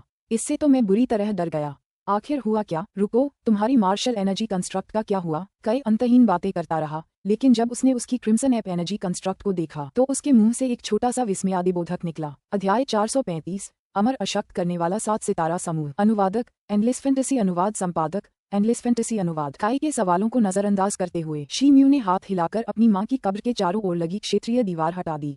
उसने आखिरी बार झुककर अपनी मां को श्रद्धांजलि दी और फिर हरी रोशनी की एक किरण के साथ खुद को ऊपर उठाया और समुद्र के पार कुछ 100 मील दूर तक चला गया, जब तक कि वह आखिरकार एक बंजर द्वीप के ऊपर हवा में नहीं रुक गया। ओह, मैं समझ गया। कौन जानता था कि आपके बाएं हाथ में मौजूद परम यांग लपटों का भी इस तरह इस्तेमाल किया जा सकता है। कितना अजीब है। कई ने यात्रा के दौरान शिम्यू की व्याख्या सुनने के बाद उसके कंधे पर बैठते हुए कहा, लेकिन मैं अपनी ऊर्जा संरचना को बिना मोड़े नहीं जान पाऊंगा कि वह कितनी मजबूत है। शिम्यू ने अपने पैरों के नीचे बंजर द्वीप को देखते हुए जवाब दिया। ये लगभग 10 वर्ग मील का था, बंजर चट्टानों और पत्थरों से भरा हुआ, जहां जीवन का एक भी निशान नहीं था। उसका शरीर लाल और सफेद रंग से चमक रहा था, जो मिलकर एक विशालकाय लाल वानर की छवि बना रहे थे। वहां शिम्यू ने अपना हाथ द्वीप की ओर घुमाया। ज्वलंत वानर ऊर्जा संरचना नीचे बंजर द्वीप पर टूट पड़ी। उसके दोनों हाथों में लपटें एक पल के लिए जोर से धधक उठीं। फिर उसके हाथों में आग से बनी 2 चौड़ी तलवारें प्रकट हुईं। वह लहराई और एक तेज चीख के साथ लाल और सफेद रंग की एक विशाल तलवार की किरण बाहर निकली। बूम! द्वीप पर लगभग 10 गज लंबी और कई गज चौड़ी एक बड़ी खाई खोदी गई थी। प्रकाश की लाल सफेद चाप चट्टानों को ऐसे चीर रही थी जैसे मक्खन में गर्म चाकू। ज्वलंत वानर ऊर्जा संरचना ने अपना काम बंद नहीं किया था, क्योंकि वह बंजर द्वीप पर पागलपन की तरह प्रहार कर रहा था, अपने बड़े तलवारों से काट रहा था और अपने मुंह से आग उगल रहा था। इसके तूफान जैसे हमले ने द्वीप को शीघ्र ही त्रस्त कर दिया, क्योंकि ज्वार की लहरें अप्रत्यक्ष बलों से निकलकर एक भयंकर गड़गड़ाहट में बदल गईं, मानो एक ही समय में 1 दर्जन बिजली गिरी हो। कुछ ही मिनटों में बंजर द्वीप का अस्तित्व पूरी तरह समाप्त हो गया और वह समुद्र की गर्जन करती लहरों में समा गया। शिम्यू का चेहरा आनंद से चमक उठा। जब उसने अपने बाएं हाथ की शक्ति को फ्लेमिंग गैप एनर्जी कंस्ट्रक्ट में मिलाया तो वह और भी ज्यादा शक्तिशाली हो गया, जो एनर्जी कंस्ट्रक्ट द्वारा प्राइमोडियल इन्फर्नो को छोड़ने में सबसे ज्यादा प्रभावशाली था। बस थोड़ी सी सफेद लपटें ही काफी थीं और उसकी असली क्षति बढ़ गई। उसके नीचे का बंजर द्वीप डूब गया, क्योंकि एक ही आदिकालीन नरक के हमले ने समुद्र में उसके आधार को नष्ट कर दिया था, जिसके कारण पूरा द्वीप पानी में बिखर गया था। रोमांचक! शिम्यू ने मंत्रमुग्ध होकर कहा। कई भी चुपचाप स्तब्ध था, जाहिरा तौर पर ज्वलंत वानर ऊर्जा निर्माण की शक्ति से स्तब्ध था। शिम्यू की जयकार अचानक बंद हो गई, क्योंकि उसने तुरंत ऊर्जा संरचना को वापस अपने पास बुला लिया। उसका चेहरा थोड़ा पीला पड़ गया था। नुकसान भले ही कई गुना बढ़ गया हो, लेकिन खर्च होने वाली असली क्यूई आनुपातिक रूप से ज्यादा थी। अब उसके पास जितनी असली क्यूई थी, वह उसे बिना सोचे समझे पूरी ताकत से इस्तेमाल नहीं कर सकता था। उसने अपने हाथ में एक मध्यम श्रेणी का आत्मा पत्थर निकाला और अपनी खोई हुई वास्तविक क्यूई को पुनः प्राप्त करना शुरू कर दिया। कुछ क्षण बाद जैसे ही उसके मन में एक विचार उठा, उसने थका हुआ स्पिरिट स्टोन फेंक दिया। आग की एक चमक के साथ उसकी पीठ पर जलते हुए पंखों का एक जोड़ा। यदि उसके बाएं हाथ की शक्ति को उसकी मार्शल ऊर्जा संरचना के साथ जोड़ा जा सके तो निश्चित रूप से इसका उपयोग उसके ज्वलंत पंखों के साथ भी किया जा सकता है। उसका बायां हाथ एक बार फिर झुलसकर काला हो गया क्योंकि उसने उसमें से ज्वाला की शक्ति खींची। शिम्यू ने उस शक्ति को अपने ज्वलंत पंखों में पुनः निर्देशित किया। फूल सिम्यू के पंख अचानक कई दर्जन तहों से बड़े हो गए। उनकी सतह पर अब बारीक दरारें और सफेद रंग के धब्बे दिखाई देने लगे जो उसके पंखों में नसों और केशिकाओं के जाल के समान थे। क्या? आश्चर्यचकित होकर उसने अवचेतन रूप से अपने पंख थोड़े फड़फड़ाए। उसकी आकृति धुंधली हो गई। बिना कोई निशान छोड़े वह समुद्र के ऊपर हवा में गायब हो गया। जहां वह पहले खड़ा था वहां से कुछ 100 गज की दूरी पर अचानक एक धुंधली सी आकृति उभरी। वह शिम्यू था। उसने कुछ देर तक अपने आसपास का नजारा देखा, ये सोचकर हैरान था कि आखिर हुआ क्या था। और फिर उसे समझ आ गया। उसने गहरी सांस ली, अपनी खोज पर मन में उमड़ी उन्मत्त खुशी को दबा लिया और एक बार फिर अपने विशाल ज्वलंत पंखों को थोड़ा फड़फड़ाने से पहले उन्हें बाहर की ओर फैलाया। जैसे ही वह भयानक गति से आगे बढ़ा, उसकी आंखों के सामने का दृश्य धुंधला सा होने लगा। यह इतनी तेज थी कि उसकी मूल उड़ान गति से 10 गुना ज्यादा रही होगी। कुछ ही पल बाद समुद्र के ऊपर कहीं एक जगह पर शिम्यू की आकृति फिर से प्रकट हुई। अब खुद को रोक न पाने के कारण वह अपनी खुशी को एक जोरदार ठहाके में बदल गया। स्वर्ग श्रेणी का कोई भी शक्तिशाली व्यक्ति इतनी तेज गति से उसका सामना नहीं कर सकता। अगर शिम्यू का सामना किसी और स्वर्ग श्रेणी के प्रतिद्वंद्वी से होता तो उसके पास एक फेलसेफ होता। भले ही वह अपने प्रतिद्वंद्वी को हरा न पाता, फिर भी वह भागने के लिए पूरी तरह तैयार था। बेशक इसमें एक खामी यह थी कि इससे उसकी वास्तविक क्यूई काफी हद तक खत्म हो जाती थी, ठीक वैसे ही जैसे फ्लेमिंग गैप एनर्जी कंस्ट्रक्ट से होती थी। अपने शरीर में जमा वास्तविक क्यूई की मात्रा को ध्यान में रखते हुए शिम्यू ने अनुमान लगाया कि वह इस अति गति को केवल 15 मिनट तक ही बनाए रख सकता था। और सच में यह उसके लिए हजारों मील दूर किसी भी मुश्किल जगह से उड़ान भरने के लिए काफी था। अगर उसे ऊर्जा की निरंतर आपूर्ति के रूप में एक उच्च श्रेणी के स्पिरिट स्टोन के साथ मिला दिया जाए तो वह और भी लंबी उड़ान भर सकता था। उसे पूरा यकीन था कि कोई भी सामान्य स्वर्ग श्रेणी का शक्तिशाली जीव उसे पकड़ नहीं पाएगा, भले ही उसके पास अपने पंख हों। उसने गहरी सांस ली, अपनी रगों में दौड़ रही पागलपन भरी खुशी को बाहर निकाला और हरे पंखों वाली उड़न गाड़ी को बुलाकर धीरे धीरे अपनी उड़ान वापस ली। अपने फ्लेमिंग विंग्स से कुछ देर तक परीक्षण करने के बाद वह कई को कहीं समुद्र में अकेला छोड़ आया था। अब उसे शायद उसे ढूंढने जाना चाहिए। उसी समय लेकिन लुशान साम्राज्य के बिल्कुल पूर्व में लुशान साम्राज्य और बर्बर लोगों के बंजर भूमि के बीच की सीमा पर एक शहर था जो सैन्य छावनी के पास था, जिसे डोंगलिन शहर कहा जाता था, जो देश के सबसे पूर्वी शहरों में से एक था। शुरुआत में ये कोई बहुत बड़ा शहर नहीं था। इसकी आबादी 1 करोड़ से भी कम थी, जिनमें से ज्यादातर लोग हमेशा से सीमा पर रहने वाले लोग थे। आमतौर पर वे दिन के इस समय अपने अपने कामों में व्यस्त रहते थे, लेकिन आज उन्होंने एक अपवाद बनाया। वे सड़कों पर उमड़ पड़े थे और अपने सिर ऊपर उठाए उनकी आंखें आसमान की ओर देख रही थीं, क्योंकि आज आकाश में तैरते हुए देवता तुल्य पुरुषों के एक बड़े समूह से भरा हुआ था। समूह का नेतृत्व ट्रांसेंडिंग हेवन इमोर्टल कल्ट के पुजारी जियू कर रहे थे, जो अभी भी अपने सबसे प्रिय शिष्य को खोने के दुख से उबरे नहीं थे। उन्होंने एक राजसी देवता जैसी छवि देखी। उनके नीले पुरोहिती वस्त्र पर बगुआ प्रतीक के पैटर्न सजे थे जो हवा में जोर जोर से लहरा रहे थे। उनके चेहरे पर एक गहरी गंभीरता का भाव था। उसके पीछे 3 पृथ्वी श्रेणी के महाशक्तिशाली लोग खड़े थे, जिनमें से 2 काली दाढ़ी वाले गोरे पुजारी किंग म्यू थे। नीले वस्त्र पहने गोल चेहरे वाले पुजारी बाइशे भी वहां मौजूद थे। उनकी गोद में 6 कानों वाला एक उत्परिवर्ती कुत्ता था। इन 4 पृथ्वी श्रेणी के शक्तिशाली लोगों के पीछे 3 सुनहरी गाड़ियां हवा में मंडरा रही थीं, जिन पर 1 दर्जन जियान योद्धा खड़े थे और सभी ने अमर पंथ का नीला बागुआ वस्त्र धारण किया हुआ था। वे ऊंचे, निडर और गरिमामयी खड़े थे। तभी उनके सामने एक अकेला अधेड़ उम्र का आदमी खड़ा था, जिसने सुनहरे रंग का लबादा और उसी तरह सुनहरे बाल और दाढ़ी पहनी हुई थी। वह अपने सामने जमा भीड़ को घूर रहा था। अरे सुनहरे बालों वाले कमीने, क्या तुम ही थे जिसने स्वर्ग पालौकिक अमर पंथ की निषिद्ध भूमि पर जबरदस्ती अतिक्रमण किया था और हमारे सभी प्रिय कुलीन शिष्यों की हत्या की थी? बाइशे ने अपनी आवाज ऊंची की और उसकी गूंज पूरे आकाश में गूंज उठी। ये स्वर्ग से परे अमर पंथ है। नीचे खड़े दर्शक उस सुनहरे बालों वाले आदमी की प्रतिक्रिया से पहले ही भड़क उठे। आज ऊपर आकाश में ट्रांसेंडिंग हेवन इमोर्टल कल्ट के देवता विराजमान थे और ये देखकर वे सचमुच बहुत उत्साहित हो गए। कई खड़े लोग धीरे से अपनी अपनी बातें करने लगे और मन ही मन बुदबुदाने लगे। सुनहरे वस्त्र पहने यह अजीब आदमी कौन है जो स्वर्ग पार करने वाले अमर पंथ को नाराज कर रहा है?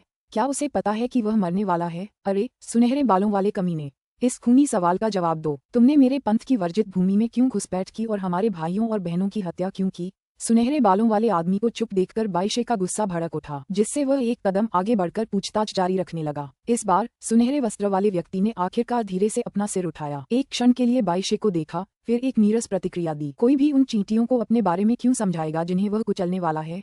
तुम? बाइशे इतना क्रोधित हुआ कि वह अपना वाक्य भी पूरा नहीं कर सका। मेरा प्रिय शिष्य शेंगेर, तुम्हारे हाथों मारा गया है ना? अपनी रगों में उबलते खून को दौड़ाते हुए जियू ने एक कदम आगे बढ़कर पूछताछ की। ओह, तुम्हारा मतलब उस काया से है जिसने अपनी जान बचाने के लिए एक आत्मा का हथियार इस्तेमाल किया था? वही काया जिसने पहले भागने के लिए अपने ही लोगों को छोड़ दिया था? ओह, मैंने उसे पहले मार डाला। ठीक है, सुनहरे बालों वाले आदमी ने जवाब दिया। तुम्हारे पास मेरे पंथ के लोगों को मारने का साहस है, लेकिन क्या तुम्हारे पास हमें अपना नाम बताने का साहस है?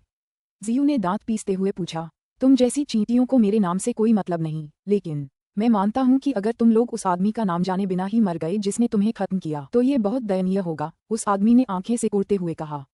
हो सकता है तुम मुझे आओ जू के नाम से जानते हो। भीड़ ने स्तब्ध होकर उसका नाम दोहराया, लेकिन ऐसा इसलिए नहीं था कि वह नाम बदनाम था, बल्कि इसलिए था कि किसी ने भी उस नाम के बारे में कभी सुना ही नहीं था। जियू का दिमाग तेजी से घूम गया। उसे याद आया कि उसके गुरु वू चेन ने एक बार एक रहस्यमयी प्राचीन परिवार का जिक्र किया था जिसका उपनाम एओ था। जियू अभी भी संभावनाओं पर विचार कर ही रहा था कि बाइशे, जो उसके बगल में खड़ा था, ने अचानक अपनी आस्तीनें ऊपर खींच ली। भाई जियू, हमारा गठन अब पूरा हो गया है, अब और समय खरीदने की जरूरत नहीं है। अच्छा, जवाब आया। जियू ने यह विचार त्याग दिया और अपने पीछे खड़े बाकी दो आदमियों की ओर मुड़कर सिर हिलाया। क्रम में तैयार हो जाओ, उसने आदेश दिया। पृथ्वी श्रेणी के दो योद्धा और बाइशी एक एक सुनहरी गाड़ी लेकर अलग अलग दिशाओं में जा रहे थे। उसी समय सुनहरे वस्त्र वाले व्यक्ति के पीछे 3 नए नीले वस्त्रधारी पृथ्वी श्रेणी के पुजारी खड़े थे, जिनमें से प्रत्येक के पास एक सुनहरी गाड़ी थी जिसमें 1 दर्जन नीले वस्त्रधारी जियांतियान पुजारी सवार थे। जियू के अलावा वहां 7 पृथ्वी श्रेणी के योद्धा थे, कुल मिलाकर 49 जियांतियान योद्धा, जो उस आदमी को घेरे हुए थे जिसने खुद को बीच में एओजू कहा था।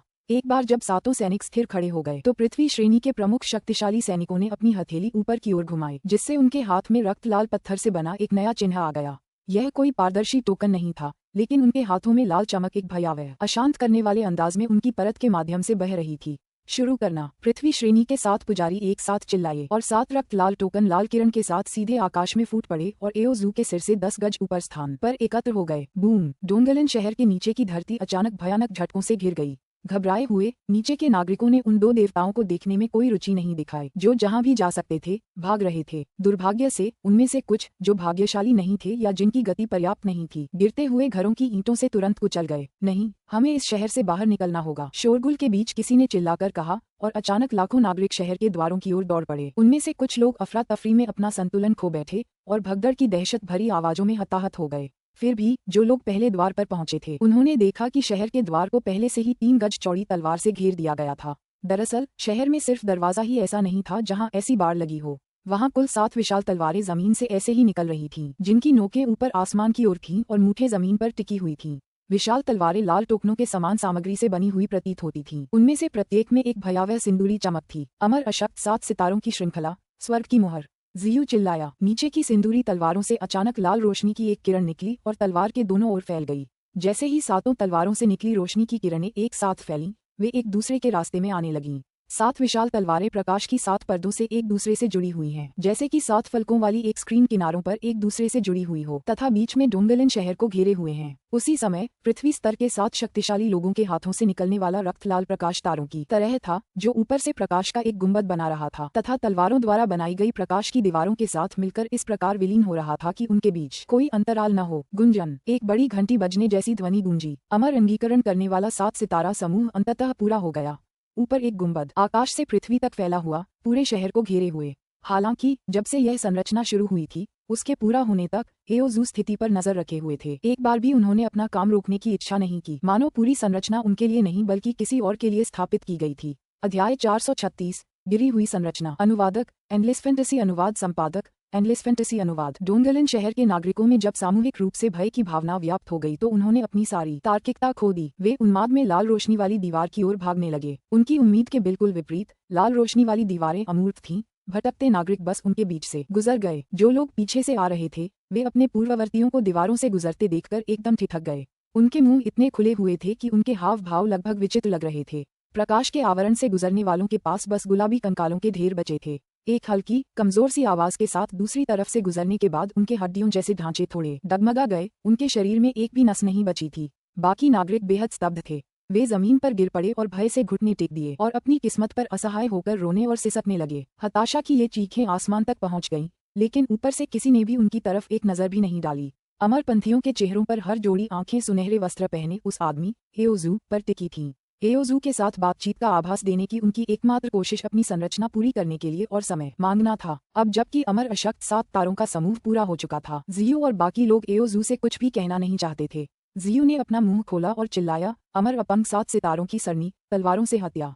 जियान तियान शिष्यों से बनी बाहरी परत ने तुरंत हाथों के संकेतों की झड़ी लगा दी। अमर विनाशक सप्त तारा समूह के प्रकाशमय पर्दों पर प्रकाश की किरणें मानो टूटते हुए तारों की तरह प्रकाश की लाल दीवारें चमक उठीं। रोशनी के नीचे 7 विशाल तलवारें गुनगुनाती और भिनभिनाती रहीं और फिर अपने आप चमक उठीं, क्योंकि उनके ब्लेडों के भीतर से सांप जैसी आकृतियां झिलमिलाती रहीं। उठना, 49 लोगों ने एक साथ आदेश दिया। ये शब्द आसमान में गूंज उठा, यहाँ तक कि नीचे बैठे निराश रोते हुए नागरिकों का भी ध्यान अपनी ओर खींच लिया और वे सिर उठाकर देखने लगे। 7 तलवारों से सर्पाकार रूनों की धाराएं लेजर जैसी किरणों के रूप में आकाश की ओर फूट पड़ीं, जब तक कि वे ठंडी धात्विक रोशनी को परावर्तित करने वाली एक तेज धार की आकृति नहीं बन गईं, जिसकी नोक संरचना के केंद्र की ओर इशारा कर रही थी। इसके बाद ये प्रेत एक साथ प्रकट हुए और खंजर जैसी आभा के साथ हवा को चीरते हुए घोड़ों की भगदड़ की तरह एओजू की ओर झपटे। आओजू मुस्कुराया। उसने अपने हाथ आपस में जोड़े और सुनहरी रोशनी की एक विशाल बौछार में फूट पड़ा।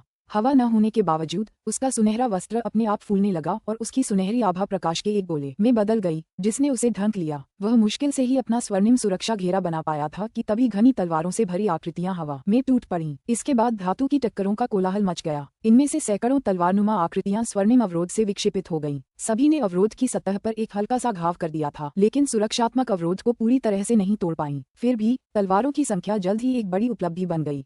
हजारों समान तलवारनुमा आकृतियां अपने पिछले वारों के लगभग तुरंत बाद आईं, जिससे कुल क्षति इतनी बढ़ गई कि केवल नासमझ ही इसे नजरअंदाज कर सकते थे। जैसे ही तेज तलवारों से लैस अनगिनत आकृतियां, जिन्हें नंगी आंखों से पहचानना असंभव था, एक साथ इकट्ठी होकर हर दिशा से अवरोध की ओर दौड़ी। चिंगारियां और रोशनी की किरणें चमक उठीं और एओजू को घेरे हुए सुनहरे अवरोध से बाहर निकलीं।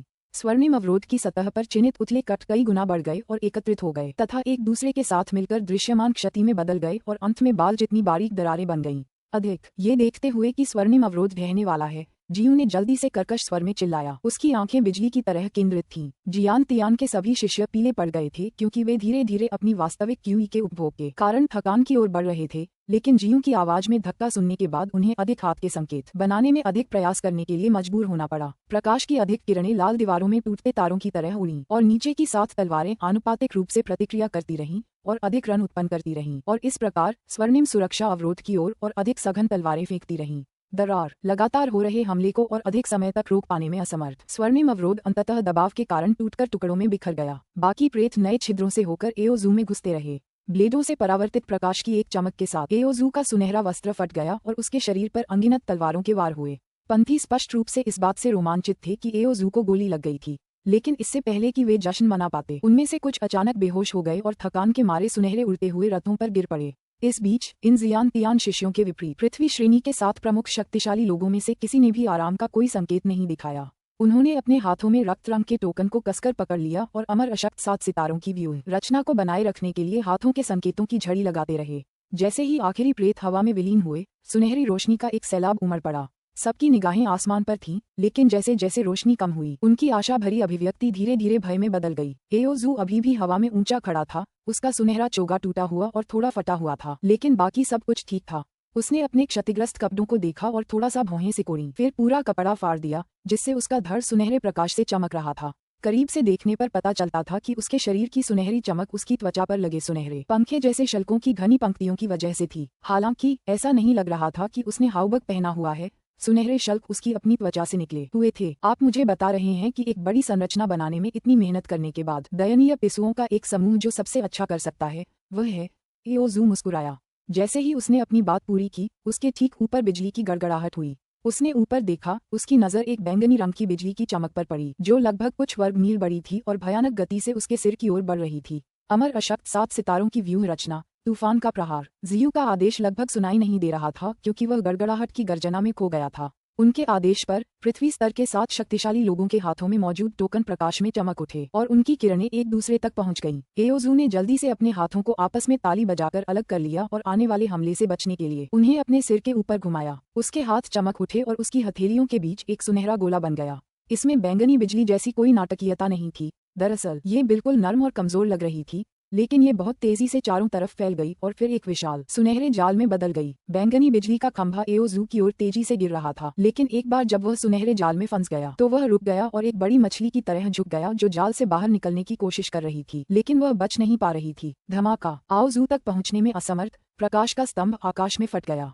उसमें से बस कुछ चिंगारियां और छोटी छोटी बिजली की कौंधे बची थीं जो हवा में टेढ़ी मेढ़ी घूम रही थीं। एओजू के बिखरे सुनहरे बाल बल से लहरा रहे थे। उसके शरीर पर बस कुछ ही कट के निशान थे, लेकिन उसे न तो उनकी परवाह थी और न ही उसके चारों ओर तैर रही छोटी छोटी चिंगारियों की। यह असंभव है। बाईशे का मुंह चौड़ा हो गया, उसका गोल चेहरा पूर्ण आश्चर्य से सूज गया।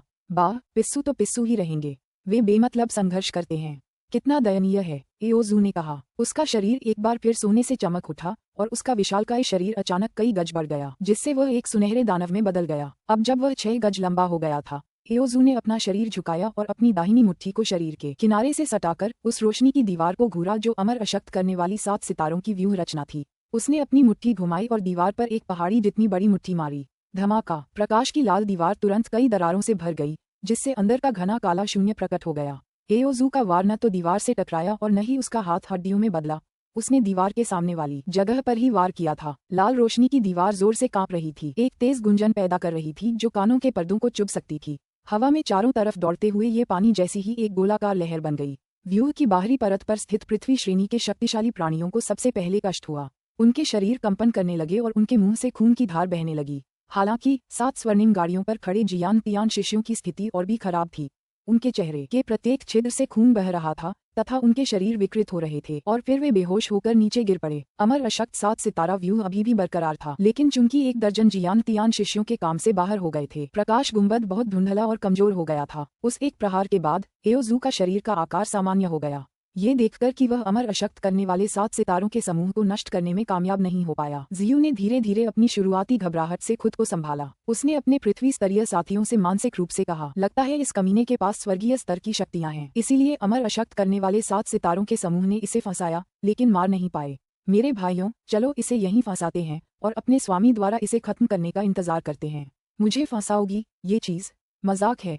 एओजू मुस्कुराया, मानो वह जियू की आवाज सुन सकता था। जियू का दिल धड़क रहा था, लेकिन उसने कुछ नहीं कहा। मैं वार्म अप कर चुका हूँ, अब नाश्ते का समय है, एओजू ने कहा। इसके साथ ही एओजू के आसपास की हवा अचानक जोर से धड़कने लगी। उसके शरीर के चारों ओर की सुनहरी रोशनी अब पहले की तरह नहीं फैल रही थी, बल्कि नदियों और झरनों की तरह उसके शरीर से नीचे की ओर बह रही थी। जैसे ही रोशनी उसके शरीर से होकर गुजरी, एओजू का आकार धुंधला गया। जियू ने देखा कि आदमी का शरीर लंबा हो गया और उसका सिर बदलने लगा। गर्जन, एक गर्जना जो स्पष्ट रूप से क्रूर थी, शून्य को चीरती हुई अंततः जियू को वास्तविकता से अवगत कराती है। सुनहरे बालों वाला आदमी चला गया था। उसकी जगह लगभग 10 गज लंबा एक सुनहरा जियाओ ड्रैगन था। जियू का चेहरा चादर की तरह सफेद हो गया जब उसे कुछ याद आया, लेकिन उसके मुंह से केवल यही निकला, एक सुनहरा जियाओ। लेवाथान के विशालकाय सिर ने अपने आसपास के वातावरण को देखा और अपनी मोटी पूंछ को अपनी ओर घुमाया तथा अचानक उसे दूर फेंक दिया, जिससे सुनहरी किरणों की एक ज्वारीय लहर उत्पन्न हुई जो लगभग भौतिक थी तथा हवा में बिखरती हुई लहरों के रूप में फैल गई। बूम बूम बूम धमाके 7 बार हुए। मंद होता लाल प्रकाश का गुंबद एक बार फिर हिल उठा और सुनहरी उड़न गाड़ियों पर सवार शेष जियान तियान शिष्यों के मुंह से खून की धारा बहने लगी। उनकी आंखें बाहर निकल आईं। वे उस बल का बिल्कुल भी सामना नहीं कर सके, वे तुरंत मर गए। अपनी आध्यात्मिक ऊर्जा के बिना गाड़ियां आकाश से नीचे गिर गईं। सुनहरे जियाओ ड्रैगन को इस बात की जरा भी परवाह नहीं थी कि प्रकाश का गुंबद कैसे हिल रहा है। उसने अपना शरीर कुंडलित किया और आकाश में उछल पड़ा, अपना मुंह चौड़ा करके, और सीधे उस पर सुनहरी लपटों की धारा छोड़ी। गुंबद में तुरंत आग लग गई और वह जोरदार धधक उठा। पृथ्वी श्रेणी के शक्तिशाली लोगों के हाथों में रक्त रंग के टोकन अचानक और ज्यादा गर्म होने लगे, जब तक कि क्रैक क्रैक क्रैक सभी 7 टोकन चकनाचूर हो गए। लाल रोशनी की 7 दीवारें, जिनसे आकाश में गुंबद बना था, टुकड़ों में ढह गईं और सुनहरी आग ने उन्हें राख में बदल दिया। अध्याय 437 वध। अनुवादक एंडलेस फैंटेसी, अनुवाद संपादक एंडलेस फैंटेसी अनुवाद। अरे एक और दहाड़ के साथ सुनहरा जियाओ सर्प अपना मुंह खोले हुए अमर अशक्त सप्त तारा समूह पर टूट पड़ा। उसका विशाल शरीर सुनहरे शल्कों से ढका हुआ था, जिससे एक भयावह अनुभूति हो रही थी। वे 7 लोग हैरान और स्तब्ध रह गए। आत्मा क्यूई के एक त्वरित घुमाव के साथ उनके पीछे विभिन्न रंग प्रकट हुए। विशाल स्वर्ण जियाओ सर्प बह गया और बाईशे की ओर झपटा जो सबसे निकट था। बाईशे के पीछे 10 फुट लंबा एक विशालकाय व्यक्ति प्रकट हुआ, जिसके हाथ में एक जादुई लोहे की छड़ी थी जो लगभग उसकी ही ऊंचाई की थी। उसने पूरी ताकत से गोल्डन जियाओ ड्रैगन पर झपट्टा मारा। सांप ने गदा की परछाई देखी, लेकिन बच नहीं पाया। शरीर के ऊपर उठते ही उसके छिपे हुए पंजे अचानक बाहर निकले और जादुई गदा को पकड़ लिया। दैत्य ने सुनहरे जियाओ सांप की परछाई पर पंजा मारा। बीच में ही काल्पनिक परछाई का सिर फट गया। बाईशे इस हमले से बुरी तरह घायल हो गया। उसका शरीर जोर से कांप उठा और चारों तरफ से खून बहने लगा। इससे पहले कि वह समझ पाता कि असल में क्या हो रहा है, एक और विशाल पंजा जिसने पहले उस पर हमला किया था फिर से उस पर टूट पड़ा।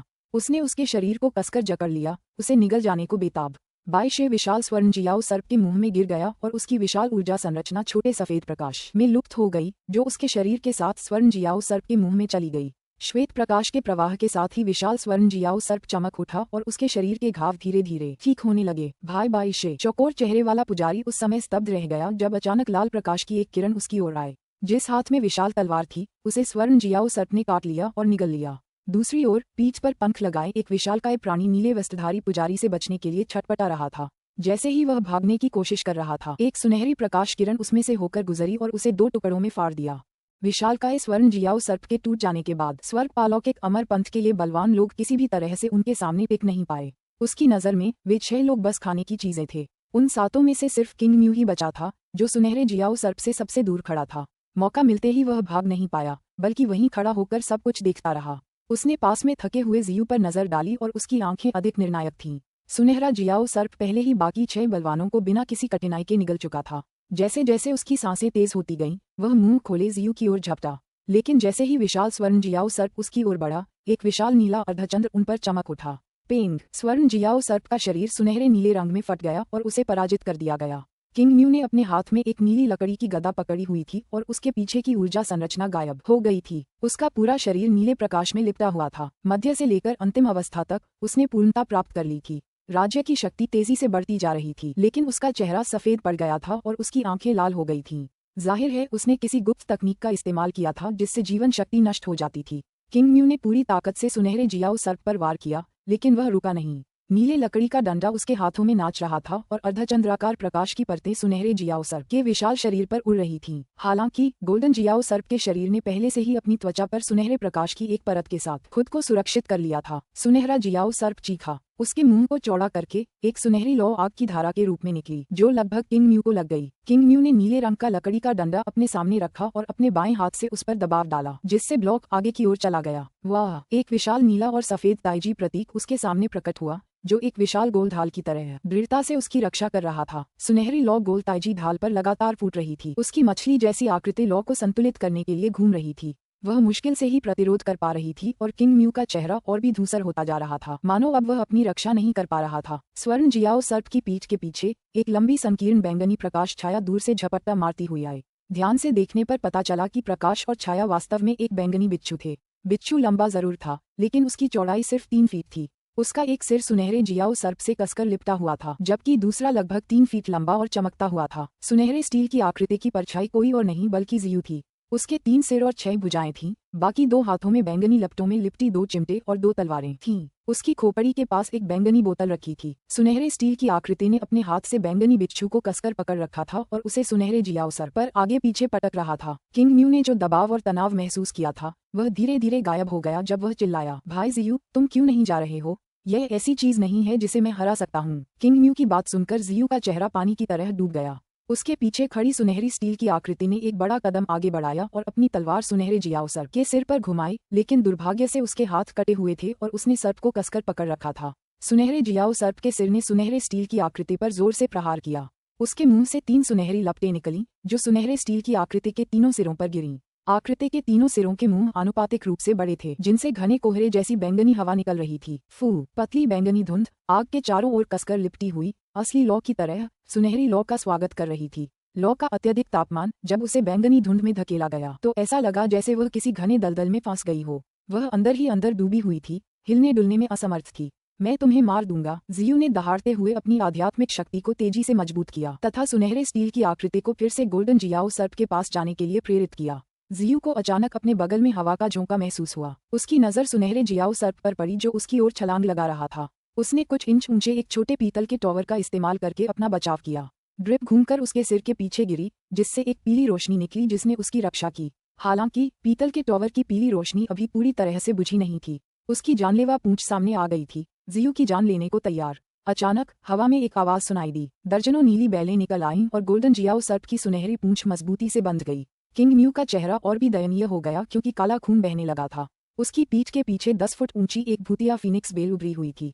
प्रेत की हजारों लताओं ने तुरंत स्वर्ण जियाओ सर्प को जकड़ लिया और उसे तुरंत हरे नीले रंग की लौ में जला दिया। ओह! सफेद ज्वाला के जलने से स्वर्णिम विशालकाय खोपड़ी स्तब्ध हो गई। जियू का चेहरा कागज के पन्ने जैसा पीला पड़ गया था। वह अपनी हथेली में लहरा रहा था। सुनहरे स्टील के हाथों की जालीदार बोतल अचानक नीचे गिर गई और चमकने लगी। एक छोटी भुजा वाला बैंगनी प्रकाश स्तंभ सड़क के चारों ओर लिपटा हुआ था, सीधे सुनहरे जियाओ सर्प पर निशाना साध रहा था। स्वर्ण जियाओ सर्प की आकृति बंधी हुई थी।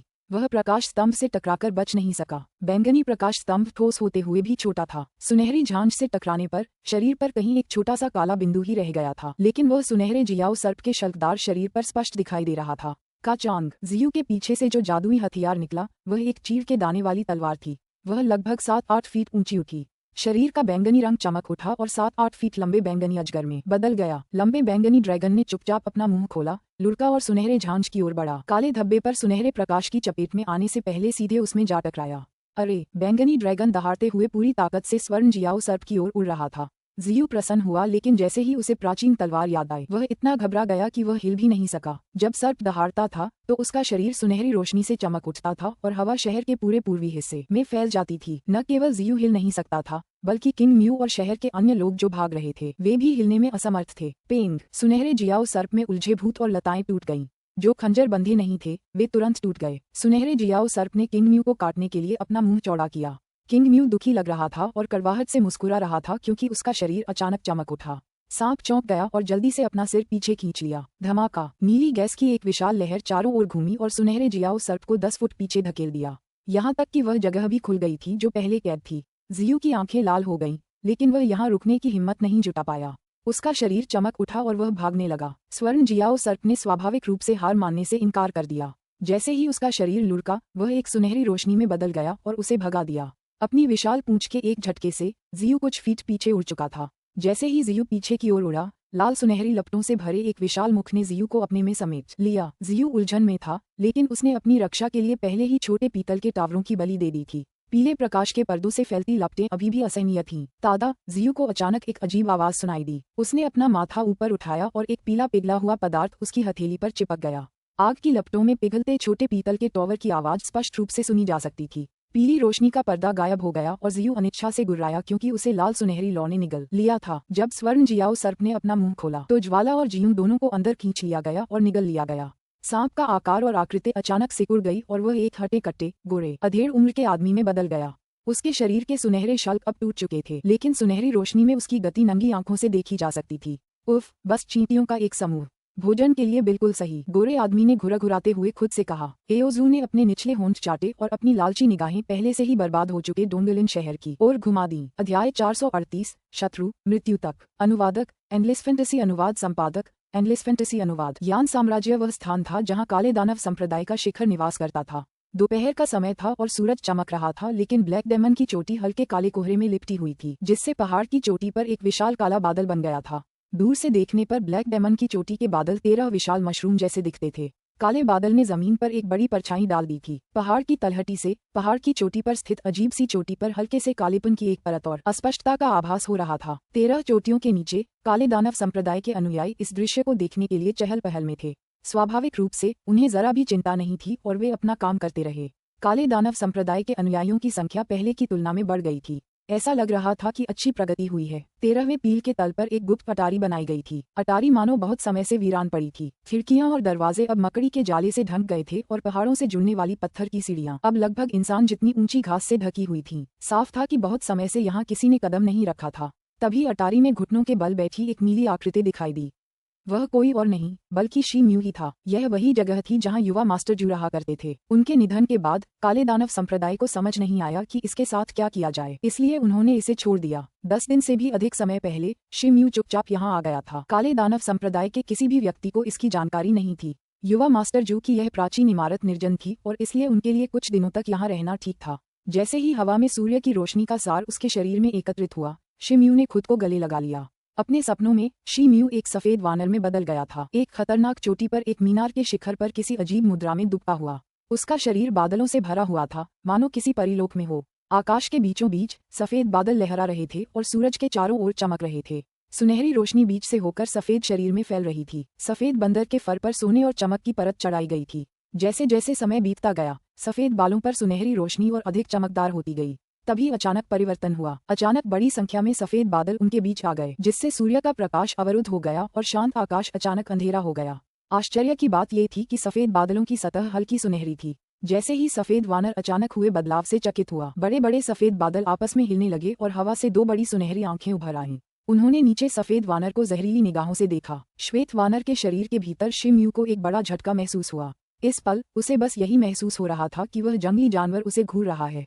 उसकी रीढ़ में एक सिहरन सी दौड़ गई, लेकिन वह बिल्कुल भी हिल नहीं पा रहा था, मानो किसी अदृश्य रस्सी से बंधा हो। उसके हृदय में भय और शक्तिहीनता की भावना उत्पन्न हुई, जो उसके पूरे शरीर में फैल गई। सफेद बंदर ने अचानक सूर्य निगलने वाली कला रोक दी। उसने अपना शरीर ऊपर उठाया और उछल पड़ा, हवा में तैरती सुनहरी आंखों को मृतवत देखता रहा। उसके चेहरे पर एक भयंकर भाव था, लेकिन वह सुनहरी स्टील की आकृति के अचानक प्रकट होने से डरा हुआ लग रहा था। जैसे जैसे वह आकृति नजदीक आती गई और अधिक प्रकट होती गई, उसमें से सुनहरी रोशनी निकलने लगी। गर्जन! सफेद बंदर ने अपनी छाती पर हाथ रगड़ा और एक ऐसी चीख मारी कि आसमान हिल गया। अटारी के ऊपर शिम्यू के शरीर ने एक झटका खाया और वह तुरंत अपने सपनों से जाग गया, हांफते हुए। उसका दिल ढोल की तरह इतनी तेजी से धड़क रहा था कि ऐसा लग रहा था मानो अभी उसकी छाती से बाहर निकल आएगा। इसका अर्थ क्या है? उसका शरीर अभी भी कांप रहा था और उसने खुद को शांत करने के लिए गहरी सांस ली। इससे पहले कि वह कुछ और कर पाता, दूर से एक तेज चीख बिजली की तरह गूंजी। यह आवाज अंतहीन क्रोध से भरी थी। शिम्यू को अपनी नसों में खून का दौड़ना, खासकर दिमाग में झंझनाहट महसूस हो रही थी, मानो उसे एक्यूपंक्चर हो गया हो। वह खुद को रोक नहीं पाया और अपना चेहरा बदलकर उस जगह की ओर देखने लगा जहां से आवाज आ रही थी। सीटी की आवाज समुद्र की लहर जैसी थी।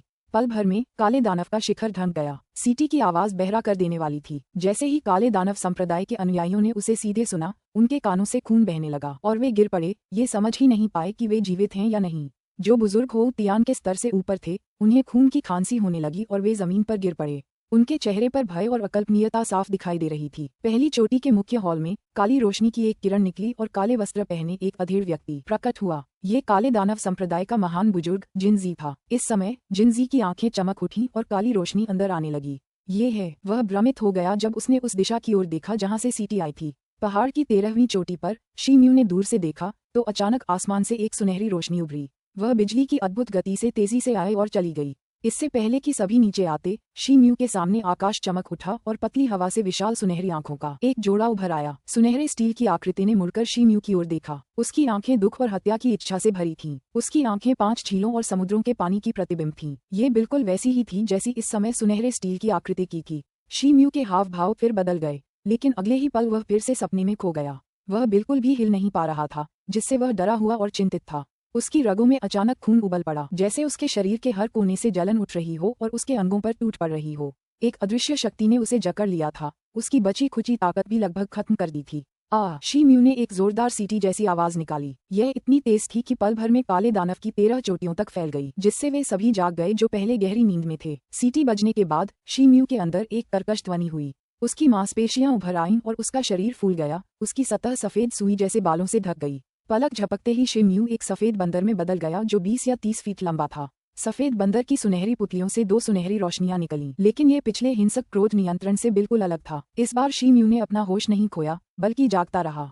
यदि वह सफेद वानर को नियंत्रित नहीं कर सकता था, तो वह केवल एक पर्यवेक्षक ही रह सकता था। लेकिन उसके दिल में जो आघात था वह उस नदी के समान था जो समुद्र में गिर गई थी और शांत नहीं हो सकती थी। सफेद बंदर ने नीचे अटारी पर पैर रखा और वह तुरंत ढह गई। एक पल के लिए सफेद बंदर का विशाल शरीर एक विशाल सफेद परछाई में बदल गया।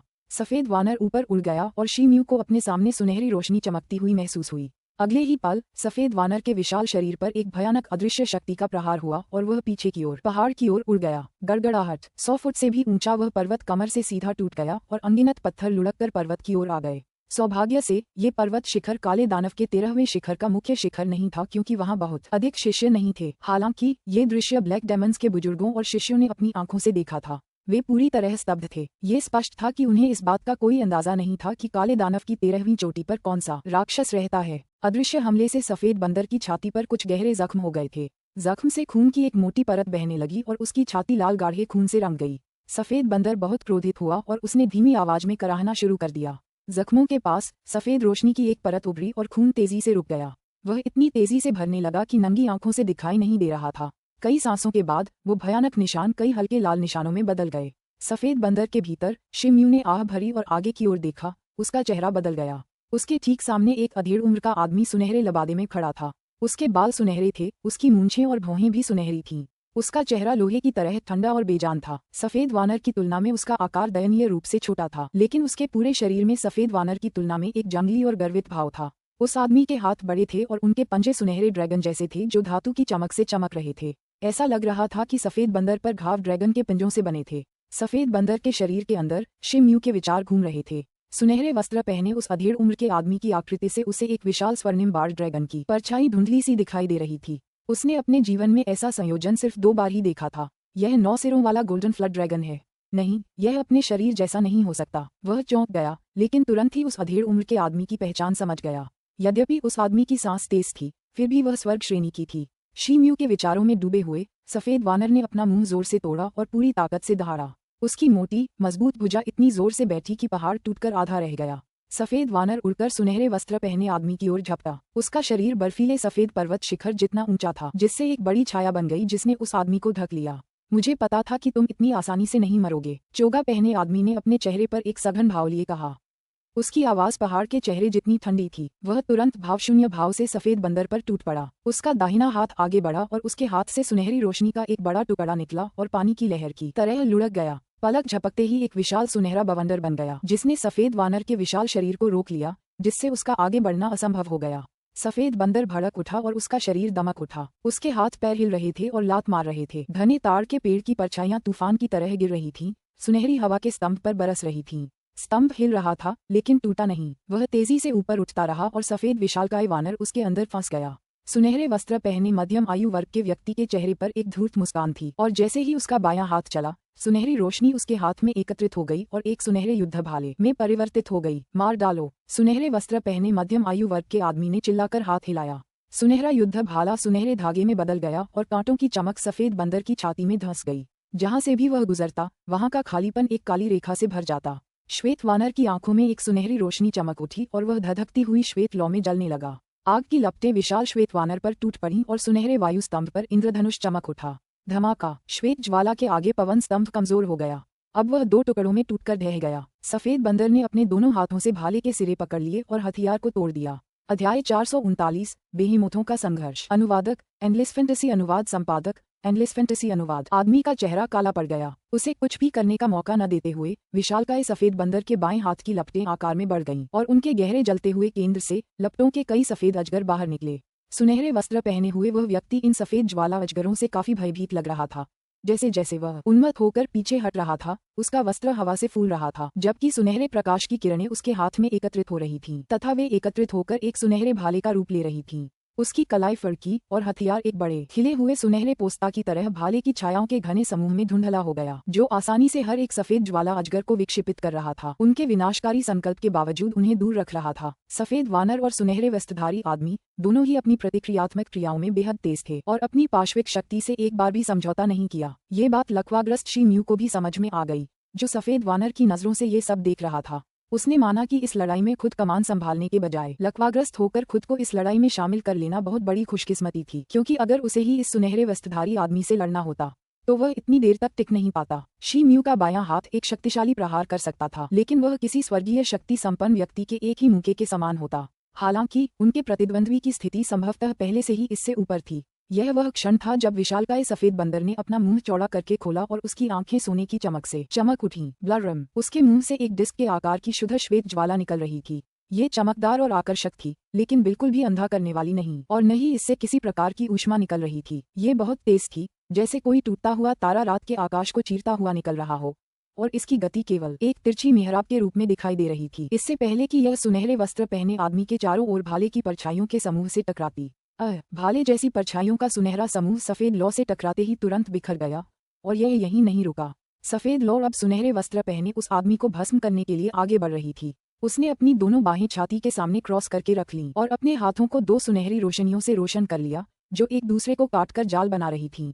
बूम! सफेद लौ प्रकाश के सुनहरे जाल में जा गिरी, जिससे उसका मध्य भाग गहराई तक धंस गया। वह जाल को भेद तो नहीं पाई, लेकिन संपर्क में आते ही फट गई, जिससे एक बेलगाम प्रघात तरंग फैल गई और चारों ओर सफेद मैग्मा की चिंगारियां बिखर गईं।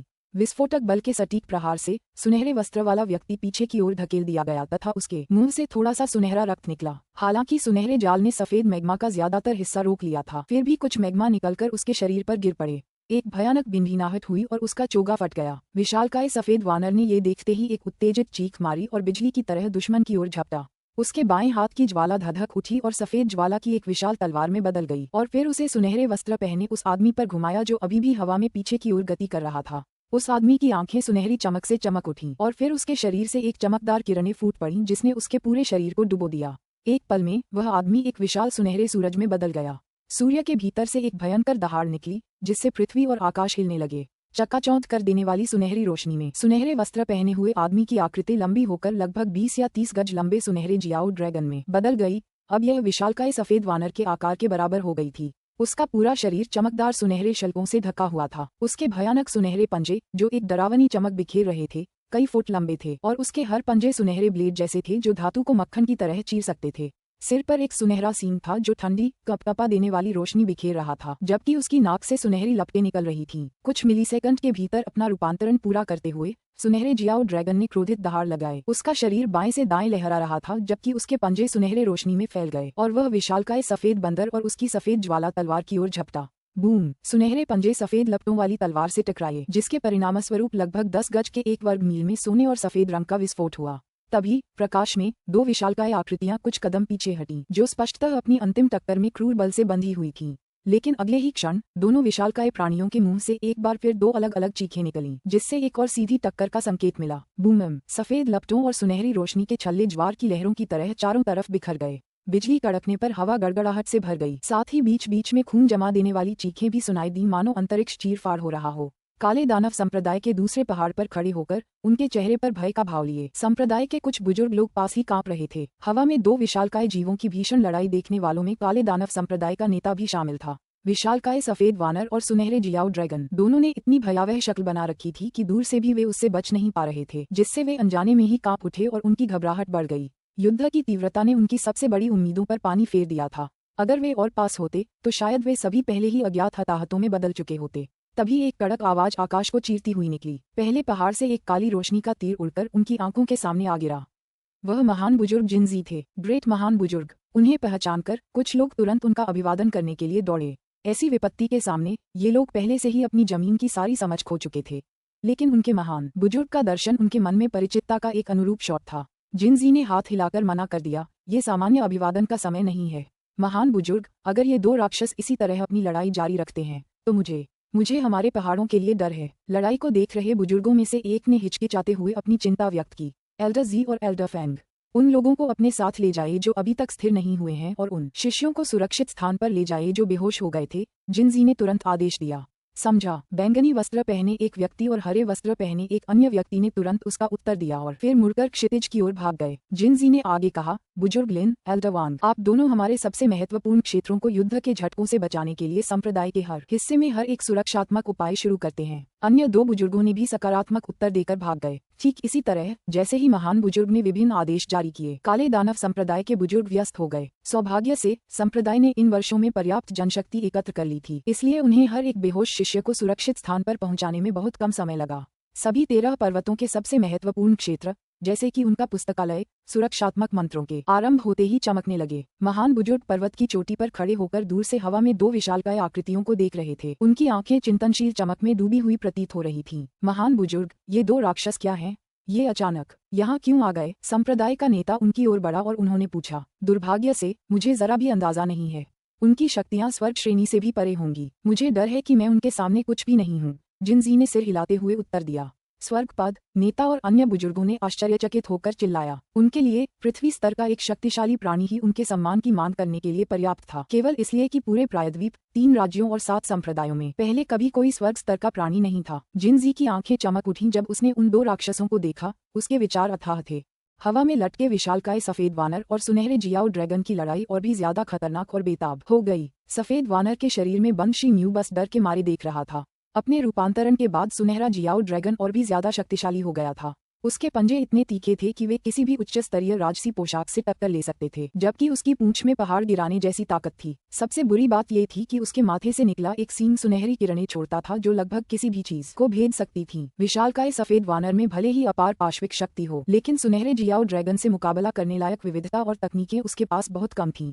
कुछ राउंड के बाद वह नुकसान में था। कुछ देर बाद उस विशालकाय सफेद वानर के शरीर पर कई जख्म हो गए। जख्मों से ताज़ा खून बह रहा था, जिससे उसका चांदी जैसा सफेद फर गहरा लाल हो गया था। यहाँ तक कि उसका चेहरा भी चोटों और खूनी खरोंचों से भरा हुआ था, जिससे वानर और भी ज्यादा राक्षसी लग रहा था। बूम! सुनहरे जियाओ ड्रैगन के पंजों के प्रहारों ने सफेद वानर को पीछे हटने पर मजबूर कर दिया था। तभी अचानक उसकी विशाल पूंछ एक तरफ से धुंधली गति से वानर की ओर ऐसे झपटी जैसे कहीं से बिजली गिरे। अप्रत्याशित प्रहार को रोक पाने में असमर्थ सफेद वानर के शरीर पर वहीं वार हुआ और प्रहार की ताकत ने उसे तुरंत कई गज पीछे धकेल दिया। वह कुछ राउंड तक हवा में लड़खड़ाता रहा। उसके बाद वह अंततः अपने पैर जमा पाया। उसके शरीर पर एक नया खूनी घाव हो गया। हवा लगभग तुरंत ही सोने की धुंध से भर गई। जब जियाओ ड्रैगन अपने दुश्मन पर खतरनाक तरीके से झपटा, उसकी आंखें सोने की तरह चमक रही थीं, जबकि उसने सुनहरी लपटों की एक बड़ी बाढ़ छोड़ी। सफेद बंदर ने जोरदार दहाड़ लगाई। उसके बाएं हाथ की लपटें उसकी चीख को एक धधकती हुई आवाज में गूंज रही थीं। फिर उसके हाथ में सफेद लपटों का एक गदा प्रकट हुआ। सफेद बंदर क्षैतिज दिशा में घूम गया और सफेद ज्वाला वाला गदा आने वाली सुनहरी ज्वाला के हमले का सामना करने के लिए प्रतिबिंबों के एक समूह में बदल गया, जो सभी पहाड़ों के समान बड़े थे। आग की लपटें बुझ गईं और केवल सुनहरे मैग्मा की धाराएं ही बचीं। अगले ही क्षण बड़े सुनहरे पंजों का एक जोड़ा हवा में फैलकर सफेद बंदर के सिर की ओर बढ़ा। सफेद बंदर की आंखें दुष्टता से चमक उठीं। उसने सुनहरे जियाओ ड्रैगन के सिर पर वार करने के लिए अपनी बाहें उठाईं। लग रहा था कि वह दोनों को नुकसान पहुंचाने की कोशिश कर रहा है। टकराना! क्लब सुनहरे जियाओ ड्रैगन के सिर पर नहीं गिरा, बल्कि उसे ड्रेकोनिक पंजों की एक जोड़ी ने रोक लिया। क्रूर बल के संदर्भ में सफेद बंदर सुनहरे जियाओ ड्रैगन से बहुत बेहतर था। क्लब के शरीर के साथ सफेद लपटें विस्फोट होने से पहले आग की लपटों में तीव्रता से धधकती थीं। Boom boom! सुनहरा जियाओ ड्रैगन लगभग 10 गज दूर उड़ गया। उसके पंजे झुलसकर काले हो गए थे और उनमें से कुछ टूट गए थे क्योंकि घाव से सुनहरा खून बह रहा था। मुर्गे के खेल में जो भी अपनी चाल बदलता, वह जीत दूसरे को दे देता। जैसे ही सुनहरे जियाओ ड्रैगन ने अपने निर्णायक मुकाबले में रक्षात्मक रणनीति अपनाई, सफेद बंदर ने बढ़त बना ली। आउच! आउच! विशालकाय सफेद बंदर ने उत्तेजना से अपनी छाती पीट ली। उसका शरीर एक बार फिर चांदी की रोशनी से चमक उठा। अचानक उसकी नजर आसमान में लटके धधकते सूरज पर पड़ी। गुंजन! सफेद बंदर के शरीर से एक अजीब सी धड़कन निकली, जैसे सूर्य से सफेद रोशनी की धारें बारिश की तरह नीचे की ओर गिर रही हों और फिर सूर्य की मृग तृष्णा में बदलकर सफेद बंदर के मुंह में जा गिर रही हों। सफेद बंदर की चांदी जैसी आभा में अब एक और हल्की चमक घुल गई। खून बहना बंद हो गया और घाव तेजी से कंपन करने लगे। कुछ ही सेकंड में वे सब ठीक हो गए। ये सूर्य निगलने की कला है। शी म्यू का दिल तेजी से धड़क रहा था जब वह बंदर के शरीर के भीतर से देख रहा था। उसने इसे अपने सपनों में कई बार इस्तेमाल होते देखा था और सपनों को इसके अभ्यास की एक विधि के रूप में इस्तेमाल करता रहा था। बात बस इतनी सी थी कि सफेद बंदर ने इतने कम समय में जितनी विशाल मात्रा में सौरसार इकट्ठा कर लिया था, उसकी तुलना में शी म्यू ने अपने सपनों में सूर्य निगलने की कला का जितना अभ्यास किया, वह उसके अंश मात्र का भी नहीं था। अध्याय 440 खतरा। अनुवादक एंडलेस फैंटेसी अनुवाद संपादक एंडलेस फैंटेसी अनुवाद। वह बेहद मशहूर सूर्य निगलने की कला। हाँ, मुझे याद है कि उस जमाने में मैं उस खास तकनीक का इस्तेमाल करता था। मुझे आश्चर्य है कि इतने सालों बाद अब तुम कितनी तरक्की कर पाओगे। सुनहरे जियाओ ड्रैगन ने अचानक विशालकाय सफेद वानर से लगभग 10 गज की दूरी पर खड़े होकर अपने शरीर को झटकते हुए कहा। सफेद बंदर ने उसकी बात अनसुनी कर दी। उसकी सुनहरी पुतलियों से सुनहरी रोशनी गुजरी, जब तक कि वे सूरज की तरह चमकने लगीं और सुनहरी किरणें बिखेरने लगीं। उसका मुंह बार बार खुल रहा था और बंद हो रहा था और वह कोई अस्पष्ट मंत्र बुदबुदा रहा था। वाह! विशालकाय सफेद वानर से पहले से भी ज्यादा शक्तिशाली ऊर्जा का एक उभार फूट पड़ा। बीच हवा से तेज सफेद रोशनियां बरस रही थीं और वे उसके शरीर के चारों ओर सफेद ज्वलंत फूलों में एकत्रित हो रही थीं। फिर खिले हुए फूलों के भीतर सफेद मैग्मा की धाराएं शान से बह रही थीं, मानो कोई तैरती हुई मछली आपस में मिलकर एक घर जितने बड़े सफेद आग के गोले में बदल रही हो। अब तक तो सूरज भी अपनी चमक में फीका पड़ गया था। ऐसा लग रहा था मानो ब्रह्मांड का एकमात्र तारा सफेद बंदर की छाती के सामने लटका हुआ यह विशाल सफेद आग का गोला ही हो। आग के गोले से अवर्णनीय भयानक गर्मी का एक विस्फोट निकला, इतना कि उसके आसपास का स्थान धुंधला हो गया, मानो हवा के कण उसके पास आते ही पिघल गए हों। यहाँ तक कि आग के गोले से कुछ दूरी पर जंगल में कुछ पेड़ों में भी आग लग गई। श्वेत वानर के शरीर के भीतर अपनी प्रीमियम सीट से शी म्यू का दिल एक बार फिर कच्ची शक्ति के प्रदर्शन से धड़क रहा था। सफेद लपटों के इस एक गोले में मृत आत्मा क्षेत्र में स्वर्ग श्रेणी के अस्थि कृमि के सफेद लपटों के हमले से भी अधिक शक्ति थी। हालांकि उनके आश्चर्य का आधा हिस्सा ये भी था कि उन्हें कभी पता ही नहीं चला कि सूर्य निगलने वाली कला में आक्रामक क्षमताएं भी हैं। जैसे ही शीमू का मन बेकाबू होकर तरह तरह के विचारों में उलझा, सफेद बंदर ने अपनी बाहें हिलाकर सफेद आग के गोले को अपनी छाती से हटाकर सुनहरे जियाओ ड्रैगन की ओर धकेलना शुरू कर दिया। उसने सफेद रोशनी का एक स्थायी निशान बनाया जो अपनी गति के बावजूद भ्रामक रूप से धीमा लग रहा था। ऐसा लग रहा था जैसे कोई सूरज आसमान में उड़ रहा हो। सफेद आग के गोले के रास्ते के बीच आने वाली जमीन के हर हिस्से में पेड़ पौधे और वनस्पतियां पूरी तरह से झुलस गई थीं, जबकि आसमान में हवा लहरों से भर गई थी। काले दानव संप्रदाय के प्रथम शिखर पर संप्रदाय के उच्च वर्ग के पास शब्द नहीं थे, क्योंकि वे देख रहे थे उनका शरीर पहले से ही पसीने के अंतहीन झरने में भीग चुका था। सफेद आग के गोले को थामे, जिसमें एक बहुत ही विनाशकारी प्रहार के पूरे संकेत थे। सुनहरे जियाओ ड्रैगन के चेहरे पर गंभीरता का भाव उभर आया, लेकिन वह रास्ते से हटने को तैयार नहीं हुआ। वह बस स्थिर खड़ा रहा, आसन्न विनाश के गोले को चुपचाप देखता रहा, और जैसे जैसे वह उसकी ओर बढ़ता गया, उसे और बड़ा होता गया। जैसे ही सफेद आग का गोला 10 गज के दायरे में पहुंचा, सुनहरे जियाओ ड्रैगन की आंखें शैतानी खुशी से चमक उठीं, मानो सब कुछ उसकी चाल के मुताबिक हो गया हो। जब उसने अपने जबड़े चौड़े किए तो उसका शरीर सोने की आभा से चमक उठा। उसकी आंखें और माथे पर लगा सुनहरा सींग सुनहरी रोशनी से चमक उठा। अगले ही पल उसके मुंह से सुनहरी रोशनी की एक बड़ी धार निकली और फिर एक निश्चित दिशा में समान रूप से घूमते हुए एक विशाल सुनहरे भंवर में बदल गई। सुनहरा भंवर अभी अपना रूप पूरा कर ही रहा था कि सफेद आग का गोला भंवर के बीच में आ गिरा। टक्कर से जरा भी आवाज नहीं हुई। दोनों हमले बिना किसी आवाज के एक साथ मिल गए। बस एक ही महत्वपूर्ण प्रतिक्रिया हुई, आग की लपटें और सफेद और सुनहरे रंग की चिंगारियां। सुनहरा भंवर तेजी से घूमता रहा। बीच में एक काला बिंदु उभर रहा था, जो हर सेकंड धीरे धीरे खुलते मुंह की तरह फूल रहा था, जिससे भयानक चूषण शक्ति का उभार निकल रहा था। सफेद आग का गोला भी घूमने लगा और उसके अंदर से लपटें बाहर निकलकर काले अथाह गड्ढे में समा गईं। हर बार जब सफेद लपटों का एक हिस्सा बाहर खींचा जाता तो आग का गोला एक हद तक सिकुड़ता हुआ दिखाई देता। सुनहरे जियाओ ड्रैगन का शरीर सुनहरी रोशनी में चमक रहा था, खासकर उसके झुलसे हुए काले पंजे, जहां झुलसे हुए शल्क और त्वचा तुरंत छिल गए और नए उगाए। यहाँ तक कि उसके पंजों से टूटे हुए पंजे भी वापस उगाए। हा, तुमने वास्तव में मुझसे पहले उस शक्ति का उपयोग किया था। क्या तुम मेरी विशिष्ट तकनीक भूल गए हो, सर्वभक्षण मुख? जैसे ही उसके शरीर से सुनहरी रोशनियां फूटीं, ड्रैगन जोर से हंसा।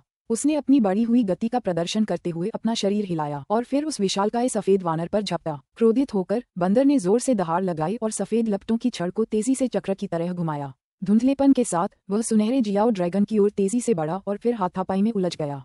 सूर्य के सार तत्व का एक बड़ा घूंट पीना सुनहरे जियाओ ड्रैगन के लिए एक बूस्टर गोली लेने जैसा था।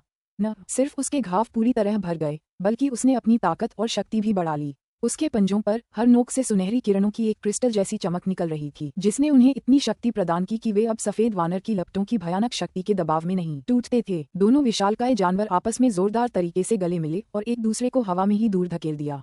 जब भी वे एक दूसरे से टकराते तो गड़गड़ाहट के साथ साथ उनमें से भयानक रोशनी के छल्ले निकलते। ये कुछ मिनटों तक चलता रहा। सुनहरे जियाओ ड्रैगन ने अपनी बढ़त दिखाई, जबकि सफेद वानर को एक बार फिर कुछ गहरे जख्मों ने घायल कर दिया। अब जबकि वानर बिना किसी रास्ते के एक जानलेवा संघर्ष में फंस चुका था, वह अब खुद को संभालने के लिए सूर्य निगलने की कला का इस्तेमाल नहीं कर सकता था।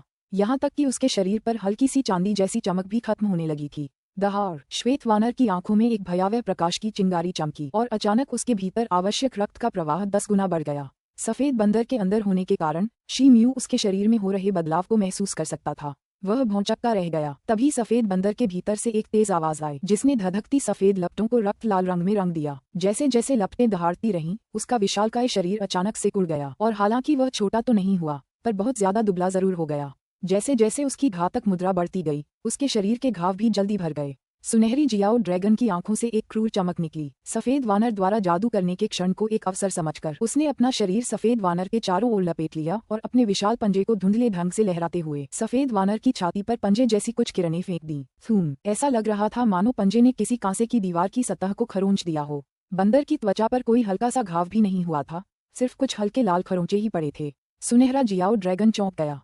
सफेद बंदर ने उसके अनजाने में ही अपने शरीर को एक नए स्तर तक मजबूत बनाने के लिए किसी तकनीक का इस्तेमाल किया था। दहाड़! सफेद बंदर की आंखों में रक्त लाल रंग की एक और चमक उभरी।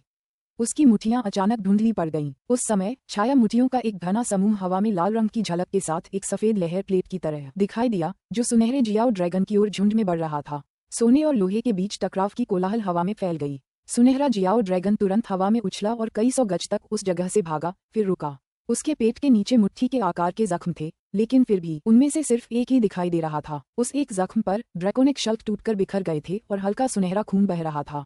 सफेद बंदर ने अपना झुलसा हुआ काला बायां हाथ वापस खींच लिया। यह उसकी बाईं मुट्ठी का एक ही प्रहार था जिसने सुनहरे जियाओ ड्रैगन को बाहर धकेल दिया था। अजगर के मुंह के कोने पर खून की एक बूंद लटक रही थी और उसकी आंखों में एक भयावह भाव क्षण भर के लिए तैर गया। मुठियों की परछाइयों की लहरें असलियत से ज्यादा नाटकीय थीं, लेकिन उसके साथ एक ऐसा घूंसा भी था जिसमें कुछ पहाड़ों के आपस में टकराने का दबाव था, जिसने अजगर की रक्षा पंक्ति को भी भेद दिया। सफेद वानर का शरीर रक्त लाल और सफेद दोनों लपटों से जल रहा था। एक और चीख के साथ वह सुनहरे जियाओ ड्रैगन की ओर झपटा। उसकी गति न जाने कितनी तेज हो गई थी कि वह अपने पीछे पीछे लंबी लंबी छवियां छोड़ता जा रहा था। हालांकि इससे पहले कि उसका शरीर सुनहरे जियाओ ड्रैगन तक पहुंचता, उसके बाएं हाथ से एक सफेद मुट्ठी की विशाल छाया बाहर निकली। सुनहरी जियाओ ड्रैगन की आंखों में पहचान और उससे उपजा डर साफ झलक रहा था। सुनहरी चमक के साथ हड्डियों के टूटने जैसी आवाजों की एक श्रृंखला गूंजी। जियाओ ड्रैगन का शरीर अपनी गति बढ़ाने के लिए सिकुड़ गया था और वास्तव में वह एक तरफ गोता लगाने में कामयाब रहा और एक सफेद मुट्ठी की छाया से बाल भर की दूरी से बच गया। बूम। हमला लगभग 200 गज ऊंचे एक पहाड़ पर हुआ, जिससे सफेद सूरज की एक चमक दिखाई दी और फिर पूरी चोटी हिमस्खलन में ढह गई। कुछ ही क्षणों में चोटी नष्ट हो गई। उसी समय सुनहरा जियाओ ड्रैगन अचानक सफेद बंदर की ओर मुड़ा। उसका सींग सोने की तरह चमक रहा था और उसकी नोक से एक चमकदार किरण दुश्मन की ओर निकल रही थी। बंदर की आंखें लाल हो गईं, उसका बायां हाथ धुंधला हो गया और उस पर काली छाया का एक मेहराब बन गया। काबूम! एक तीखी कटक ध्वनि हुई जब सुनहरी किरण सफेद बंदर के झुलसे हुए काले बाएं हाथ पर टकराने पर टुकड़ों में टूट गई तथा एक भी निशान नहीं छोड़ा। बंदर के मुंह पर शैतानी मुस्कान आ गई। वह एक बार फिर सुनहरे जियाओ ड्रैगन की ओर झपटा। वह सुनहरे जियाओ ड्रैगन के पास पहुंचने ही वाला था कि ड्रैकोनिक सांसों की एक तेज लहर सफेद वानर के शरीर से टकराई। यह कोई वास्तविक नुकसान पहुंचाने के लिए तो पर्याप्त नहीं थी, लेकिन इसकी ताकत वानर को कुछ 100 गज दूर धकेलने के लिए पर्याप्त थी। गर्जन! सफेद बंदर को कुछ कलाबाजियां झेलनी पड़ी, उसके बाद ही वह आखिरकार अपने पैर जमा पाया। उसने एक जोरदार लहर छोड़ी और उसके झुलसे काले बाएं हाथ से एक बार फिर सफेद लपटों की एक परत भड़क उठी। फिर एक तेज झटके के साथ 1 दर्जन सफेद छाया मुठियां फिर से प्रकट हुईं और उस सुनहरी ड्रैकोनिक सांस पर टूट पड़ीं। सफेद वानर के शरीर में गहरे छिपे शिम्यू को बहुत पहले ही यह भूल गया था कि वह खुद ही इस लड़ाकू सफेद वानर में बदल गया था। इसके बजाय वह एक रोमांचक युद्ध का दर्शक बन गया था जिसने उसे लगातार उत्साहित कर रखा था। सफेद वानर ने दिखा दिया था कि वह 9 क्रांतियों वाली रहस्यमयी कला के पहले स्तर की शक्ति का कितनी कुशलता से इस्तेमाल करता है, शिम्यू से भी ज्यादा। दरअसल इस तरह की लड़ाई जिसमें शिम्यू को प्रत्यक्ष अनुभव से इसका इस्तेमाल देखने का मौका मिला, उसके भविष्य के प्रशिक्षण और लड़ाइयों के लिए अमूल्य साबित होगी। एक बार फिर जियाओ ड्रैगन पर झपटने के प्रयास में सफेद बंदर की आकृति धुंधली हो गई। लगभग कुछ ज्यादा ही अधीरता से सुनहरे जियाओ ड्रैगन की आंखें चमक उठीं और अचानक उसने पूरी तरह से बचाव की मुद्रा अपना ली। सफेद बंदर के हमलों से बचने के लिए वह हर संभव कोशिश कर रहा था, बस अपने सींग से एक सुनहरी किरण निकाल रहा था या अपनी ड्रैकोनिक सांसें छोड़ रहा था। वह जो भी करता हमेशा इस बात का ध्यान रखता कि वह किसी घेरे में न फंस जाए। 15 मिनट बीत चुके थे। बंदर के शरीर से खून जैसी चमक फीकी और मंद पड़ने लगी थी। मुझे पता था तुम अपने शरीर को जबरदस्ती मजबूत बनाने के लिए अपना जरूरी खून ही निकाल रहे हो। सुनहरा जियाओ ड्रैगन हंसा। मुझे देखना अच्छा लगेगा कि ईंधन पूरी तरह खत्म होने से पहले तुम्हारे पास और कितना बचा है। इसके बाद उसने अपना जबड़ा चौड़ा किया और भयंकर सांसों की बौछार छोड़ी, जिससे सफेद बंदर लगभग 10 गज पीछे धकेल दिया गया। सफेद बंदर का चेहरा गुस्से से लाल हो गया था, लेकिन वह इस बारे में कुछ भी नहीं कर पा रहा था। उसकी आभा लुप्त हो रही थी और उसके शरीर पर रक्तवर्ण की ज्वाला अपनी अंतिम परत पर थी, मानो वह शीघ्र ही बुझने वाली थी। सफेद बंदर को गिरने में शायद कुछ ही क्षण लगेंगे। सफेद बंदर खतरे में था।